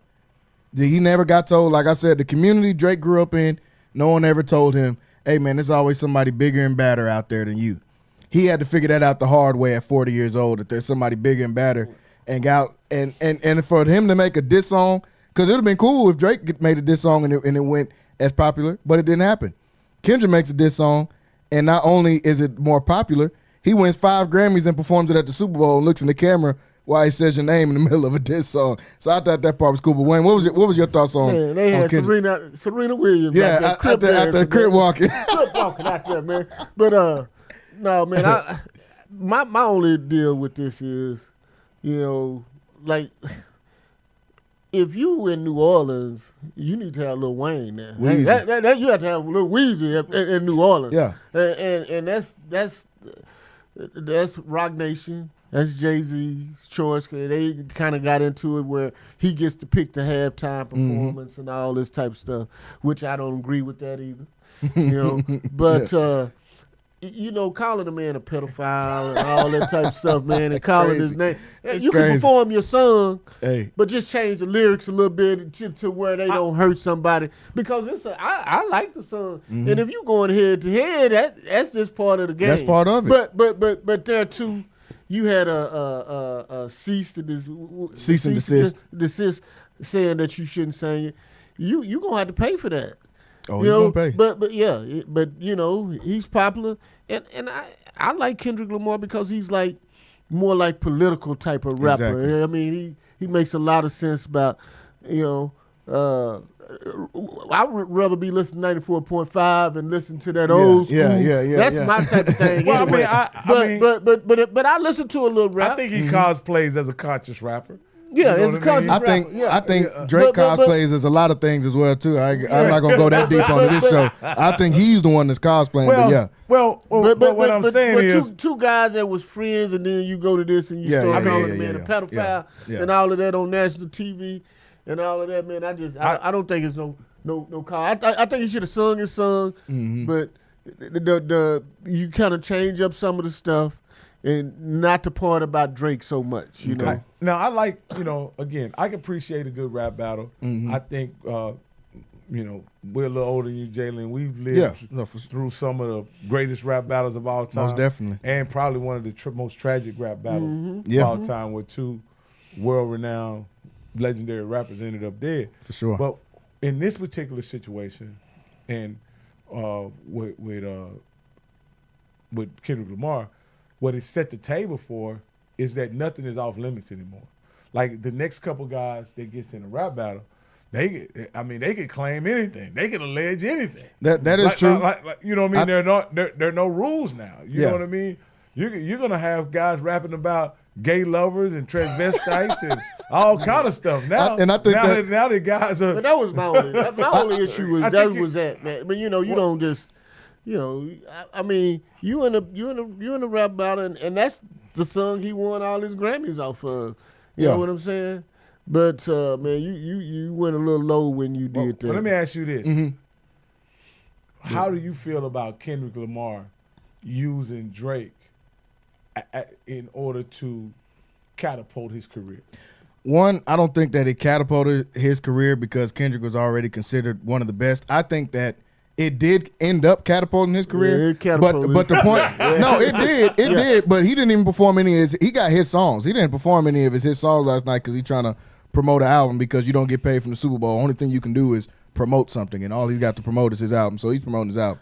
To the part of the pedophile thing and all that, I think that's, you could say it's a low blow, but in the song and when they were going back and forth the song right before that, he starts saying that Kendrick's best friend is really his kid's father, the father of all of his kids. So now all things are, he wasn't talking about kids and none of this. But when you start bringing my kids into it, now there are things that are off the table. Let's go back and talk about that. So Pusha T originally crossed boundaries. He did. By putting kids in it. You understand? He did. So now what Drake does, Drake says, okay, Pusha T wasn't criticized for bringing kids in it. I'm going to bring... Be yourself. That's Drake's problem. He don't want to be himself. Stop doing what Pusha T did. I want to bring family kids in it. You know what I mean? And then you took the table off, and then you realize, oh, you really going to hit me like that? Well, you the one that did it. Again, going police is usually not part of hip-hop. It's not. It's not. But that's not a police situation that people are talking about. Serena Williams crip walking on the stage. Who used to date Drake, which makes it even funnier. I will say this. I'm biased in my assessment of it. I like Drake too. I like both of them. I'm biased. I like music. I was a Drake fan for a while too. I like music, but at the end of the day, I like good music. I think the overall performance was mid. No, the performance was mid. I think there was a lot of good visuals and symbolism, but like I said, I'm a Kendrick fan, so that's what I expected from Kendrick. Kendrick's not gonna come out there. We had Michael Jackson at the Super Bowl, and I don't think we're ever gonna. Prince, Michael Jackson, Beyonce. It's not gonna get bigger than that. I could appreciate Super Bowl. I think I could appreciate a good wardrobe malfunction over what he did. Janet Jackson, I think that was one of the best. And I knew it was gonna be that. And Lil Wayne, that was my favorite rapper growing up. Always Lil Wayne. And if you in New Orleans, I understand them not putting Lil Wayne up there because Lil Wayne is a little unhinged. I don't know if we've watched Lil Wayne's performances. Well, dude is not all the way in his right state of mind. What I heard was they said that they didn't know if he could stay sober. He's not. He's proven to not. Let me say this since we got some. So the Bay Area is hosting the Super Bowl next year. Do you think Too Short will be on? No, absolutely. The NFL will not put Too Short up there so he can tell. Or E40. No, he will not let them tell the Super Bowl audience what his favorite word is. Too Short will not get that opportunity. Yeah, y'all don't think to go Too Short up is gonna get it? Hey, but if you in New Orleans, but somebody should get him to come up there for the least to do that. I mean, we can get a little bit of blow the whistle. It might be all bleeps, but we can get a little bit of blow the whistle. Blow the whistle was. Hey, I'm telling you, Eagles. That's what Philadelphia. jamming for the last anthem. And Shake That Monkey is a good, good song. Yeah. Hey, so look at here. We'll get to speculate on who's going forward at the Super Bowl. A couple other quick takes before we jump back into it. Like you said, you mentioned Luka Doncic. His debut is coming on in a couple of hours. I'm definitely going to be tuned in to watch that. But the other part of that trade did make their debut, and Anthony, as Charles Barkley would say, now I can say that Anthony Street Clothes Davis made his debut for the Dallas Mavericks and dominated. He was playing against my Rockets. I'm calling one of the MCC games, and I'm on one of those random illegal sites where you can watch the game because NBA League Pass don't even let you watch the game when they pay for it. So I canceled my subscription, and I went to one of those random sites, and I'm watching the game. And, he's dominating. Anthony Davis is completely dominating in this game. And I'm like, yeah, Luka is Luka, but, we forgetting about the other side of this trade. Anthony Davis is a complete monster in this game. But ends up getting hurt in this game. While he was playing. Wet tissue paper. Yeah. While he was playing, 26 points, 16 rebounds, 7 assists, and 3 blocks. Complete dominant performance from him. But to Charles Barkley's point of why he got called Anthony Street Clothes Davis, he ended up being hurt before the end of the game. You know the worst thing about that? Let me tell you this. The worst thing about it, I'm prepared. My wife was being honored as a black businesswoman in the community. Congratulations. I got congratulations. Congratulations, I got the biggest smile on my face because not only is my wife being honored, Anthony Davis is I'm about to cash a ticket for $435 because I took the under on 24.5 points. And I know there's no way he's going to get 24.5 points. Psych. He gets, not only does he have 24.5, he gets 26 points in the third quarter. He get hurt. Much to I don't know because I'm not watching the game. But he gets hurt immediately after he scores the 26 points. Why couldn't he get hurt in 24 them the worst points? ones. Those are the worst ones, Rocky. I ain't going to lie to you. Those are the worst ones to lose. If he just doesn't score the last bucket, I win $435. I got so many stories like that. That's why you think sometimes Vegas has something to do with a lot of this. Man, they pushing that Buffalo Wild Wings button, I'm telling you. Man, I'm telling you, man. One thing I do know, I know football is created to make us hungry. I figure that. That is true. Every commercial is gonna be some type of boy. No, but I'm just saying, like you say, at the end of the day, man, like I was sitting out, I thought no way he was gonna come out and have dominated. Dominated. And they were like feeding him they were feeding him the ball first, and then because I did go back and rewatch it. He's slamming. He's throwing. He don't have to play that mid-range threes. He's playing what he want to play now. He's playing that 4. He looked like a monster out there. He looked like Bubble Davis. Yeah. He's playing that 4. To his point, he's been playing that way all year long. It's just but him going in there and doing that in the debut was definitely crazy. But he gets injured and is now can potentially miss up to 2 months, and it's only 2 months left in the whole season. Also, he tore it. Yeah. He could potentially miss 2 months. It's not a strain. Yeah. No. He said after the deal, he didn't think it was that big a deal. Yeah, he said all right, that, well, but he figured that out. Reports today. He must got the MRI on it and say he tore it. And so, with that being said, Kyrie replaces him in the All-Star game. But me and Jalen was talking about this the other day, and I told him, Kyrie can't stay healthy either. No. And Anthony Davis won't be able to stay. This is before he got hurt. Yep. They won't be able to. So this trade Rob Pelinka looks like Nostradamus right now. Rob Pelinka looks like a genius. My thing is this trade won't be effective until next year because Kyrie sometimes he has a problem with staying healthy too. And AD, you know what his history is. Let me ask you this. For some reason, the other trade was rescinded because, these are my contacts say that for some reason Mark Williams couldn't pass the physical. Well, the trade got rescinded, and to that point, I didn't think it was going to be rescinded, but as soon as it said it was rescinded, I said, okay, that makes sense. This dude played 80 games in 3 years with back injuries, and y'all are both sports fanatics. Back injuries don't go well with basketball. Every team has its own set of doctors, okay? So what Charlotte doctors may be saying, doesn't mean anything compared to what. Nope. Because they're gonna go check you out before you do a trade or any player comes in. They're gonna do. Man, it's a whole day of testing. Mm-hmm. I'm telling you, it ain't just the physical like you do with high school. Yeah. You know, Yeah, I'm about to say the cough. Yeah. It ain't turn around and open them up and cough, or whatever. You know what I'm saying?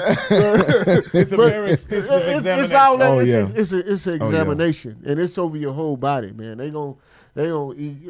They probably got your EKG. medical reports over here, and you right, and they're checking everything. Everything, man. They gonna MRI everything. You know, medical report's not gonna look good. His not. And so, some of that type of stuff, what the other team don't reveal, these doctors will. Well, you know, just in reading, the way they worded it, they can't really release what.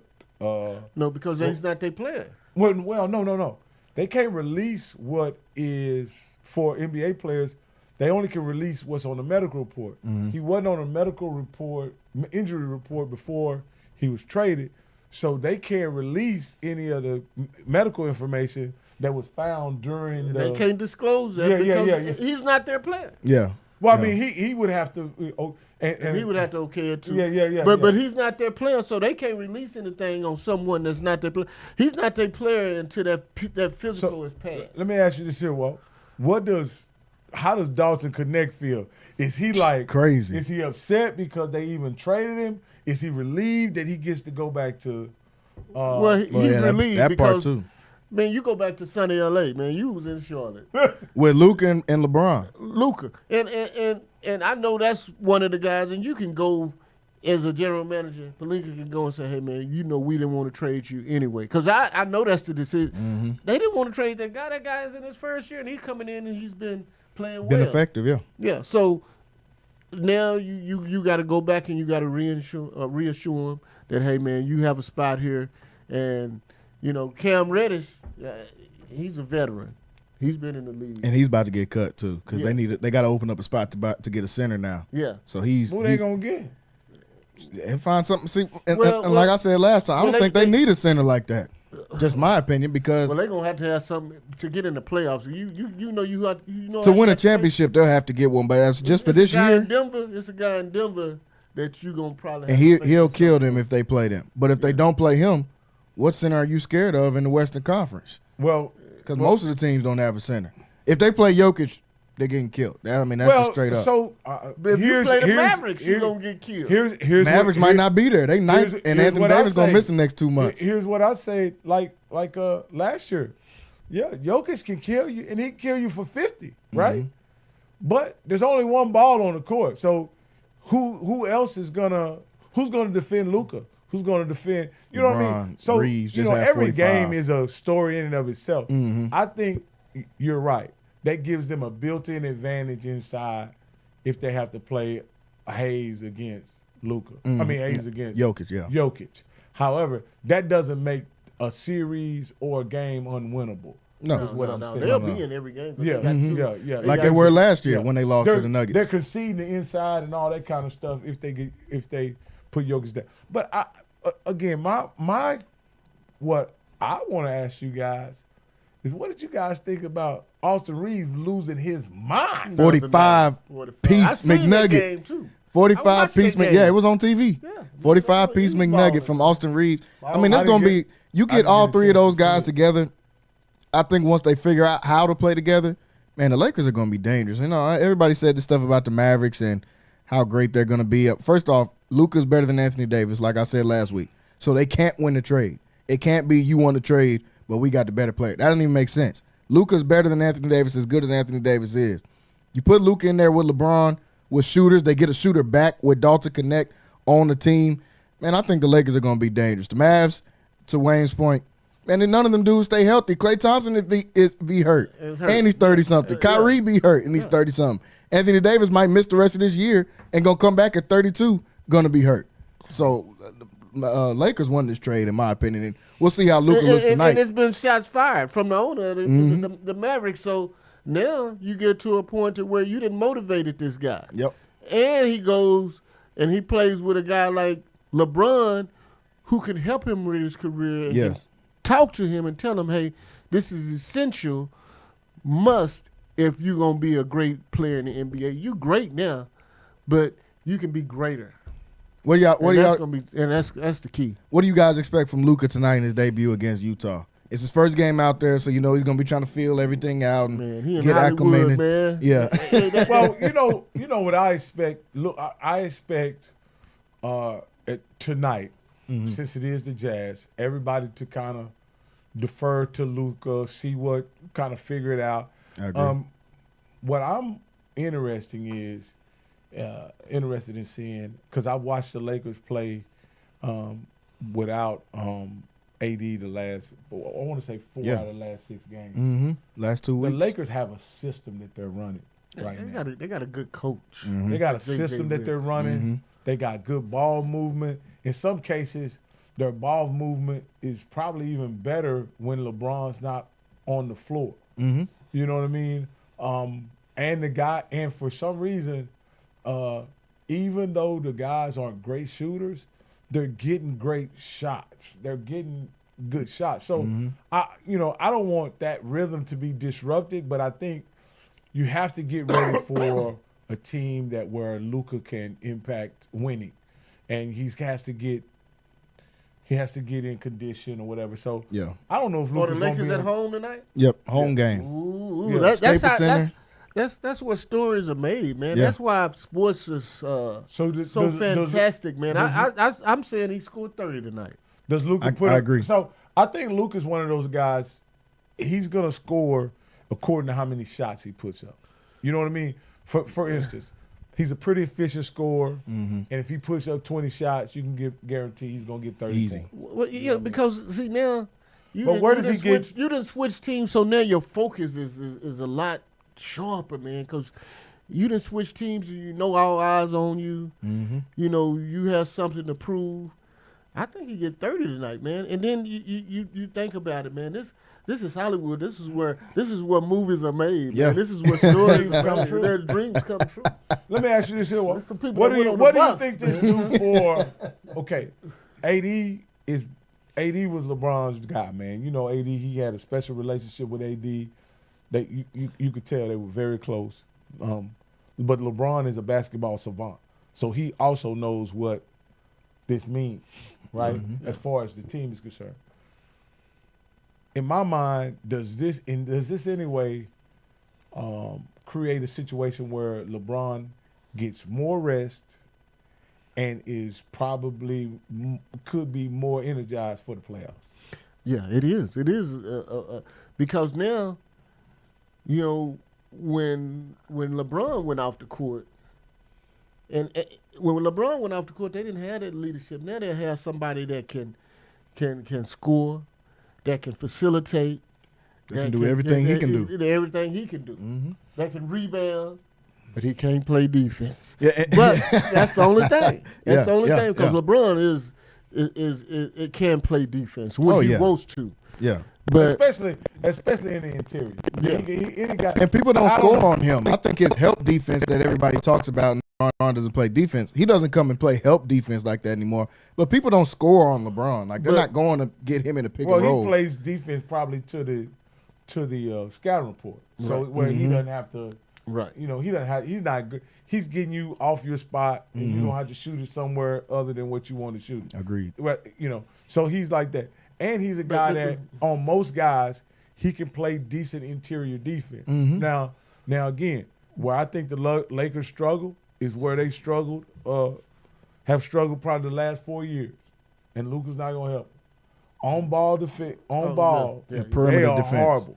But they got Finney-Smith and they got Vanderbilt. And they've been Finney-Smith is probably the best on ball defender in the whole league. So you got him out there, okay? Vanderbilt's good as well. And Vanderbilt is great too. He wasn't great the other day because what's his name was He cooking wasn't. him. He wasn't great. But since Anthony Davis, but you know who he was playing against? He's playing against a smaller player though. Yeah. he's at a disadvantage already. And since Anthony Davis has been out, He was Lakers have playing been against, not Clay, but Steph. Steph. That's Yeah, what yeah, I was yeah. like. I was like, man, Yeah. But he Steph- had him the whole the first 3 He quarters. did. He did. He did. He Steph had was him getting in locked check. up. And then Steph was in getting fourth locked up. quarter, he exploded. Yeah, he turned on that fourth quarter. But the Lakers have had the best top 3 defense since Anthony Davis stopped playing 2 or 3 weeks ago.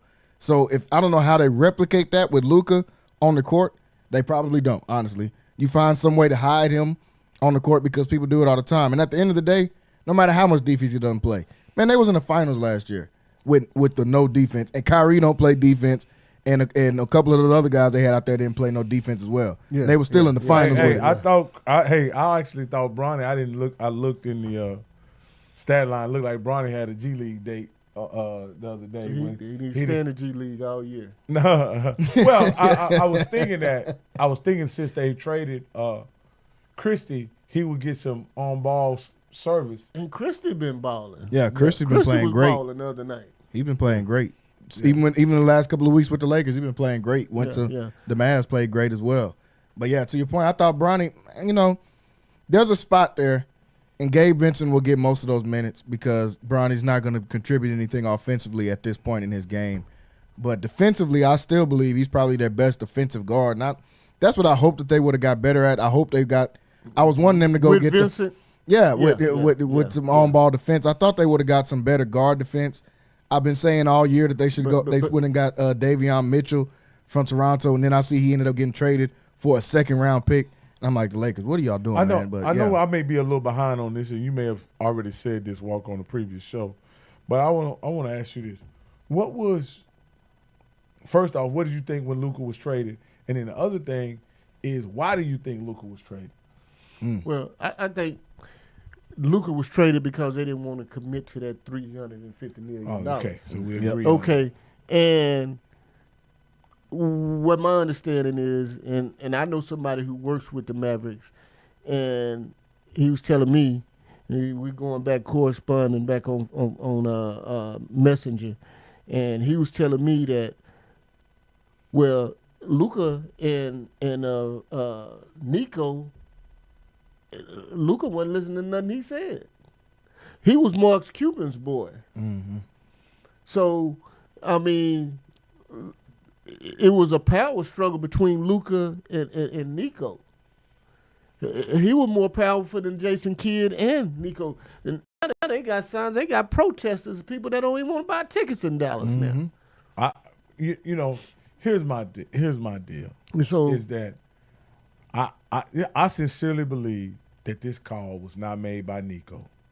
No. This call was made by ownership. Yeah, for sure. Owner, for sure. Well, the owner just came out and said it. Like, he did. He did. Yeah, so He did. Yeah. He pretty much saying that he was trying to give reasons why they traded Luka and stuff, but it's leading more into the eyesight of why he traded Luka. And then the other deal is in Gilbert Arenas kind of explained it last week to me as well on one of his shows. Is that when teams get in that second apron, it's going to cost them so much money to extend somebody. It's not only their salary, but it's the tax that goes along the luxury with tax, it. Right? So like Golden State was when they were winning. You're looking at a $300 million in salary, but you're also thinking of another $100 million in tax. So you're looking at a $500 million expense. And he says, teams that approach that situation, they're going to have to make decisions, right? And just be honest. This is a way for ownership to circumvent the Supermax rule. The only thing they have to do is keep a guy 6 years and then trade it, and he doesn't qualify for the Supermax. And the CBA will probably respond to that. And I think everybody gonna kind of do that. Because I think that means that's gonna be a lot of player movement. That's why I think the CBA is gonna do something to try to at least to help with the Supermax, because right now he can't get the Supermax. The Supermax is so when it first happened, they got what it came about. How the Supermax came about was, hey, let's give small market teams a chance, opportunity to keep their own players, right? Yeah. Boom. But now they're not doing that. They're using something to, in my opinion, what's being done to Luka is a way to artificially, limit his value. Yeah, it is. I wouldn't have did it with Luka though.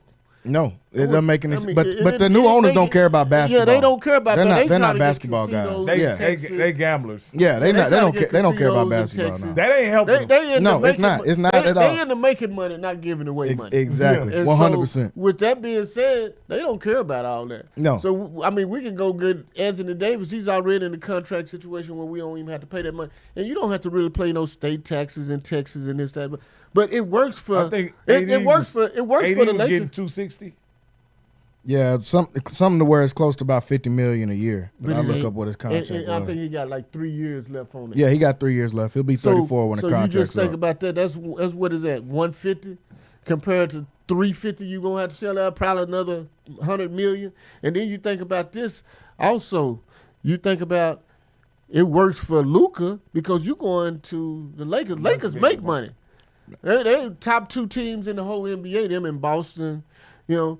And just for a courtside seat in LA, it's $50,000. Courtside seat in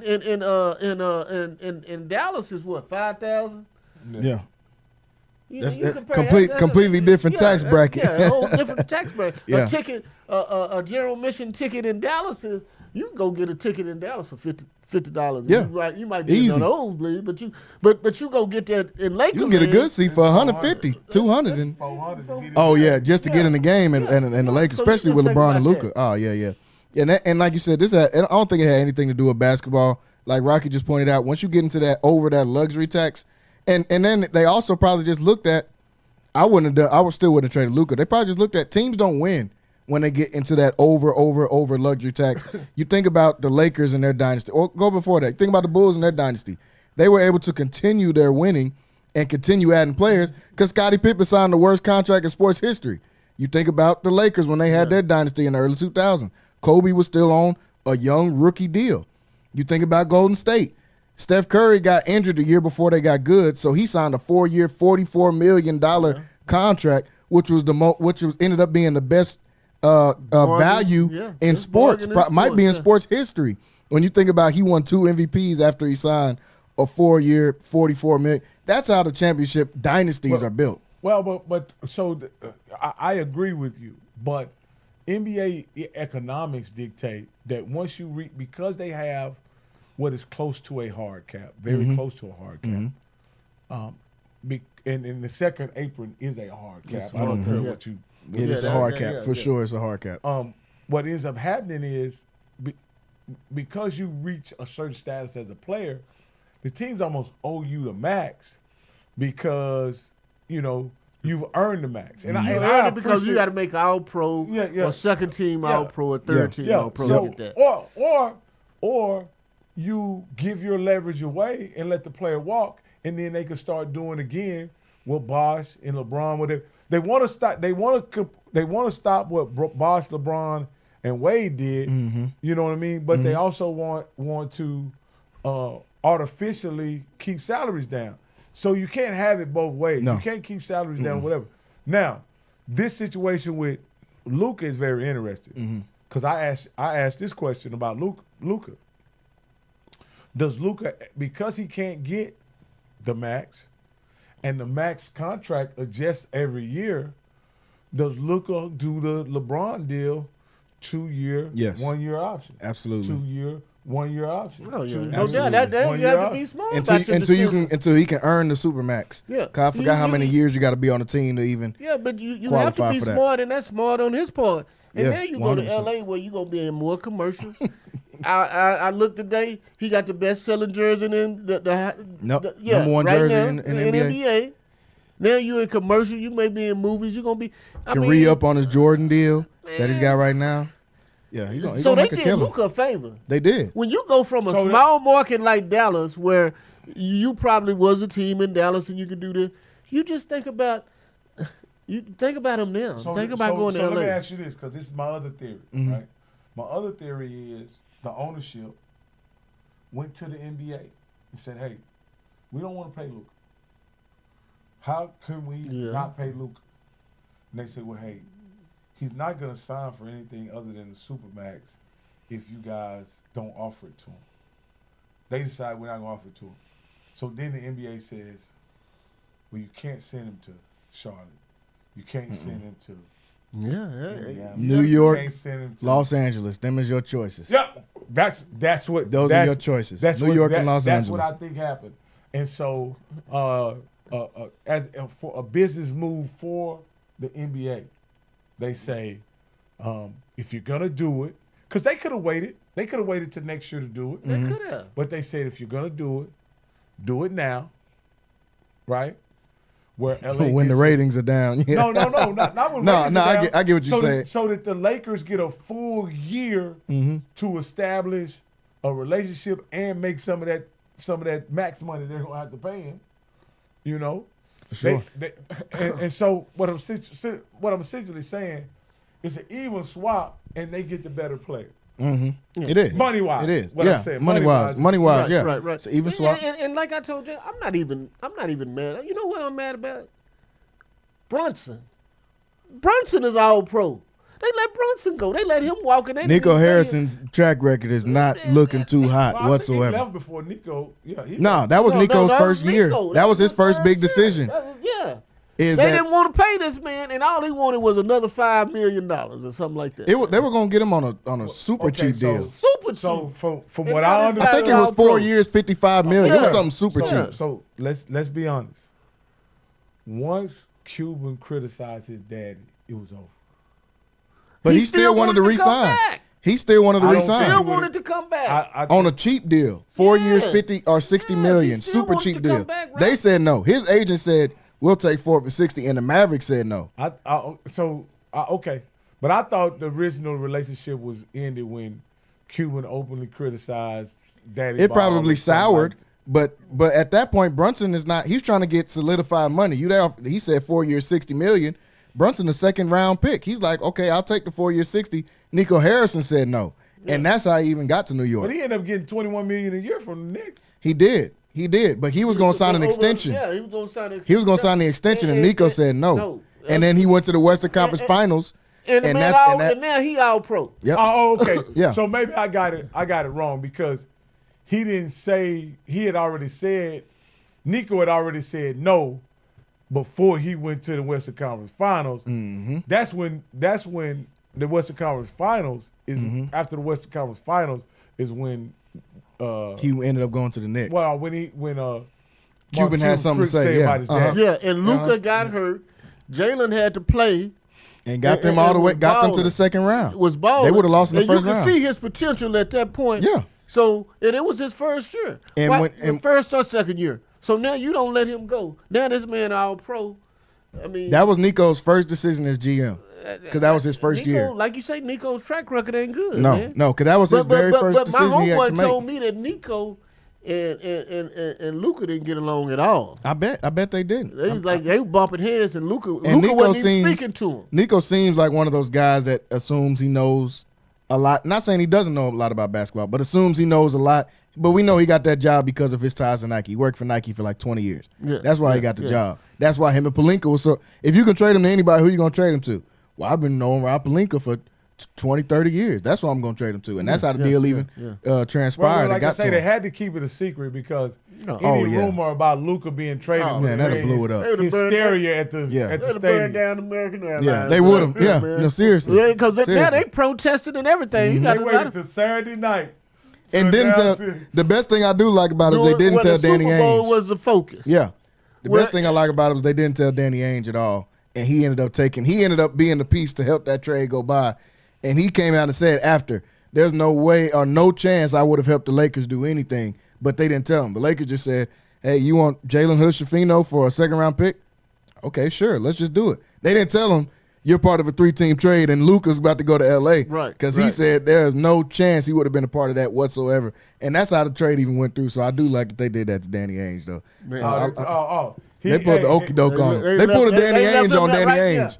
Yeah. They pulled a Danny Ainge up because he's known for doing that. They had to keep him in the blind. Yeah, they kept him completely in the blind because he would not have helped the Lakers whatsoever. And Danny Ainge has done that to multiple GMs. We're just about out of time here on today's show. Before we go, I gotta get y'all just quick opinion on this.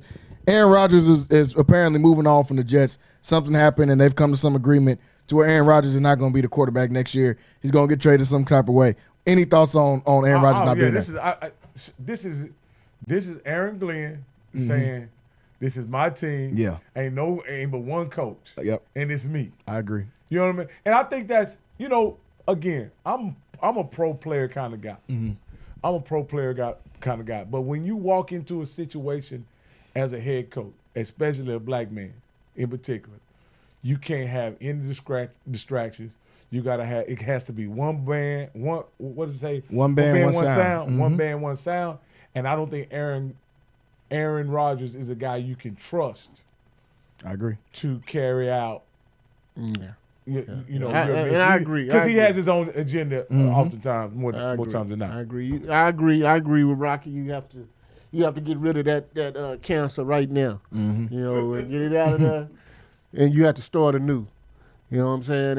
It's kind of like the Russell Wilson thing in Denver. When Sean Payton came in, you knew he wanted to get rid of him. He couldn't because of the contract situation. Yeah. But then they finally decided to eat that money because What do they do at quarterback? I asked you that, Walker. What do they do at quarterback? They have to draft. They have to draft. They have to draft to the quarterback. They don't get a bridge quarterback? They have to get one now. But they over they cap space is well. Really I see a move out there they can make. Won't hurt them in the cap very long because they can cut him right this season, and his money's already been paid. Who's that? Kirk.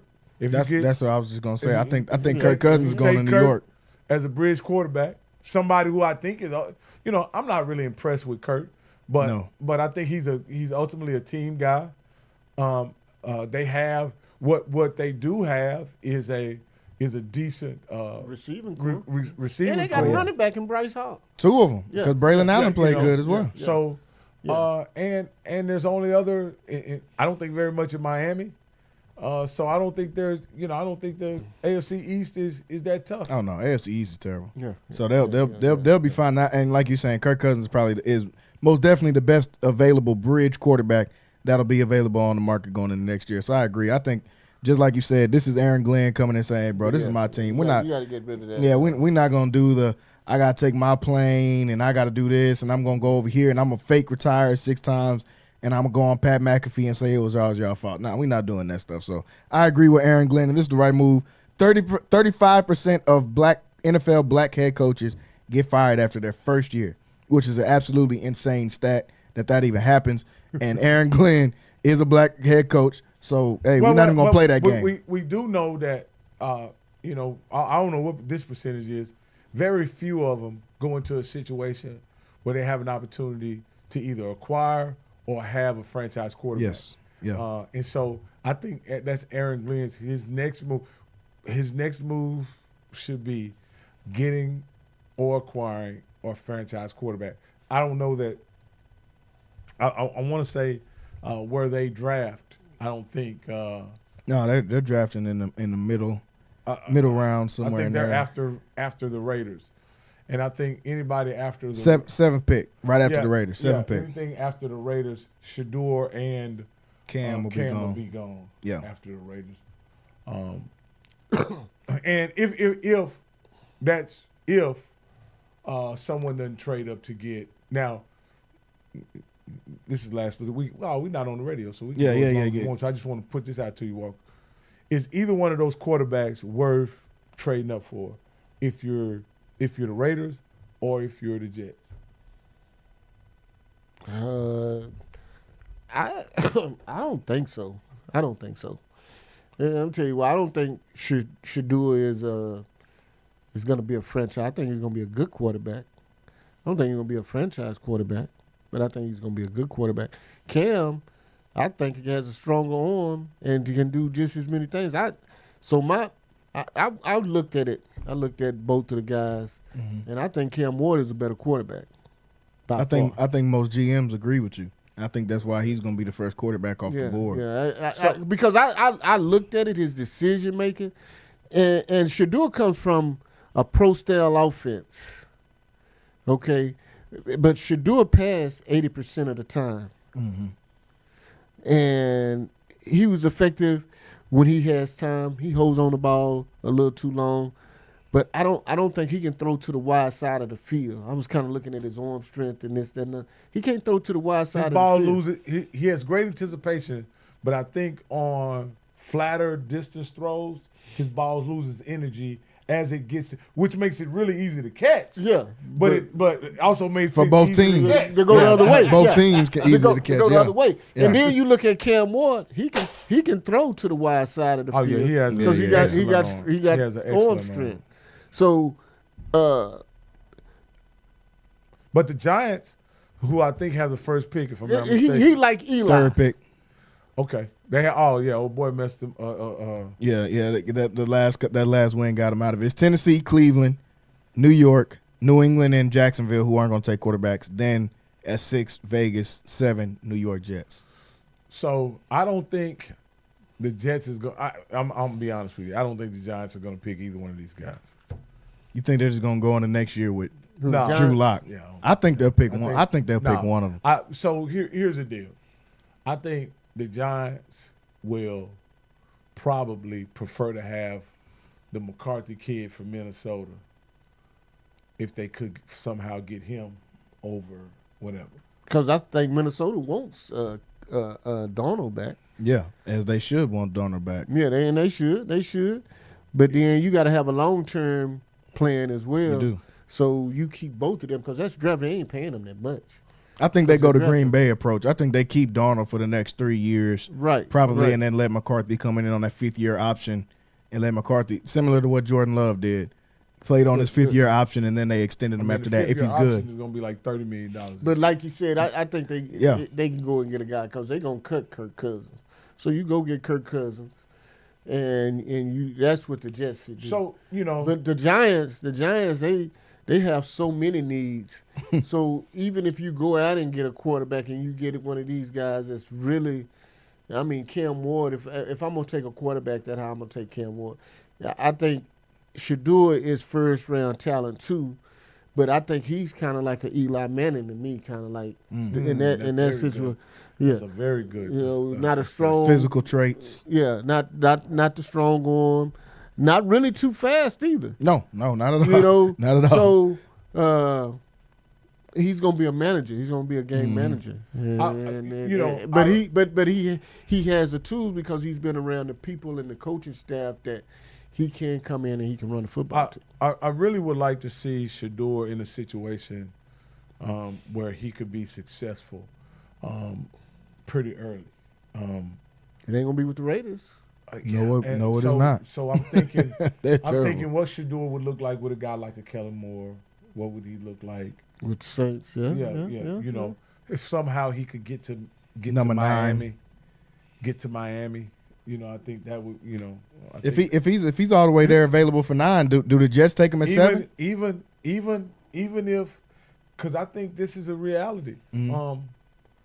I think even if you could if you could pawn off Brock Purdy on the Giants and swap picks with him and get, Shador. Get Shador. Oh, that would be. At San Francisco. Yeah. You know all that stuff will come out, but Purdy ain't he's not a. No, they got to find a way to get off of him. They're talking about the Mavs trying to get off of Luka. San Francisco You has to find a paying way to $40 get off million. Purdy. Now, You can't. You can't. That'll ruin your can't. franchise. You pay You Brock can't. Purdy $40 million. You In my cannot opinion, do it. You No. cannot do it. no. And then you got Debo asking for a trade now. Yeah, Debo's gonna get traded. McCaffrey might be done. We don't know what McCaffrey's gonna do. McCaffrey might be done. So you can't pay this guy $40 million. And if you Lynch, I know you see this. He was good for the 3 years that he was available, but how you get out of that then? You got to trade him while he still got value, while the value is high, and before you have to pay him $40 million. I think next year is his next year is his last year on the deal. You got to get off of him. Well, the thing about it is you don't have nobody that can. Who do you have? he getting the team option this year, right? Yeah. I think So they got to pay him 20 at least. If they don't, but sign him. you can get him traded for that. You can get him traded with a $20 million because that's. But they've been able to do with less at quarterback than anybody in the whole league. They had Garoppolo. Yeah, exactly. And they went to the Super Bowl when they went with Purdy. That's why I would not pay Purdy. If we went to the Super Bowl with Garoppolo and Purdy, no way I'm paying Purdy. It just don't make sense in my opinion. Or do you bring or because they say, I think a Will Howard or Kyle McCord could work with with Shanahan. Yeah, You know yeah. what I mean? I do too. And I think they got strong arms. Yeah, they do. Purdy is not. He went last in the draft for a reason. As good as he's played, you talk about physical traits. He went last in the draft for a reason. And again, that's just we can wrap up after this. Yeah. After I say this, they've tried to make Purdy better than Jalen Hurts ever since. You 100% right. And I never saw that. No. I never saw that. Purdy, he's had some, like, he's a trailer, man. Yeah, He's not a truck. And they get mad at Cam Newton for saying that this guy's a game manager. Saying that him and Dak was game manager. And that, not a game they always mad at Cam, man. He's speaking the facts, though. He can't change the game with his arm. He ain't going to throw no 80-yard touchdown pass or the ball. He's not going to scramble out of a situation to make a big play. He got his opportunity to do it this year. The best thing that he can do is distribute the ball and be accurate with his passes because you got one of the best lines in the league. You got the best running back.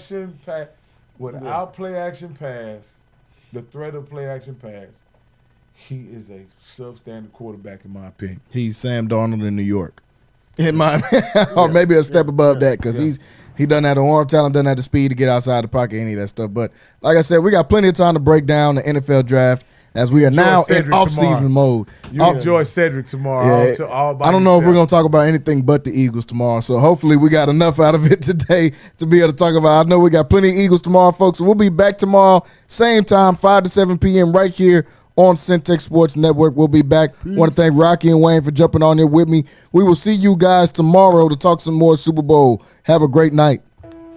Lighthouse Streaming, a full-scale media agency and your go-to source for all things audio and video. Is your church long overdue for audio and video upgrades? Call Lighthouse Streaming for a free consultation. Does your corporate or church event need audio or video production? Don't stress. Call the guys at Lighthouse Streaming. In business since 2017, Lighthouse Streaming has produced hundreds of live events and completed dozens of church and venue installations. Whatever your AV needs are, Lighthouse Streaming has you covered. Give them a call at 254-252-4206.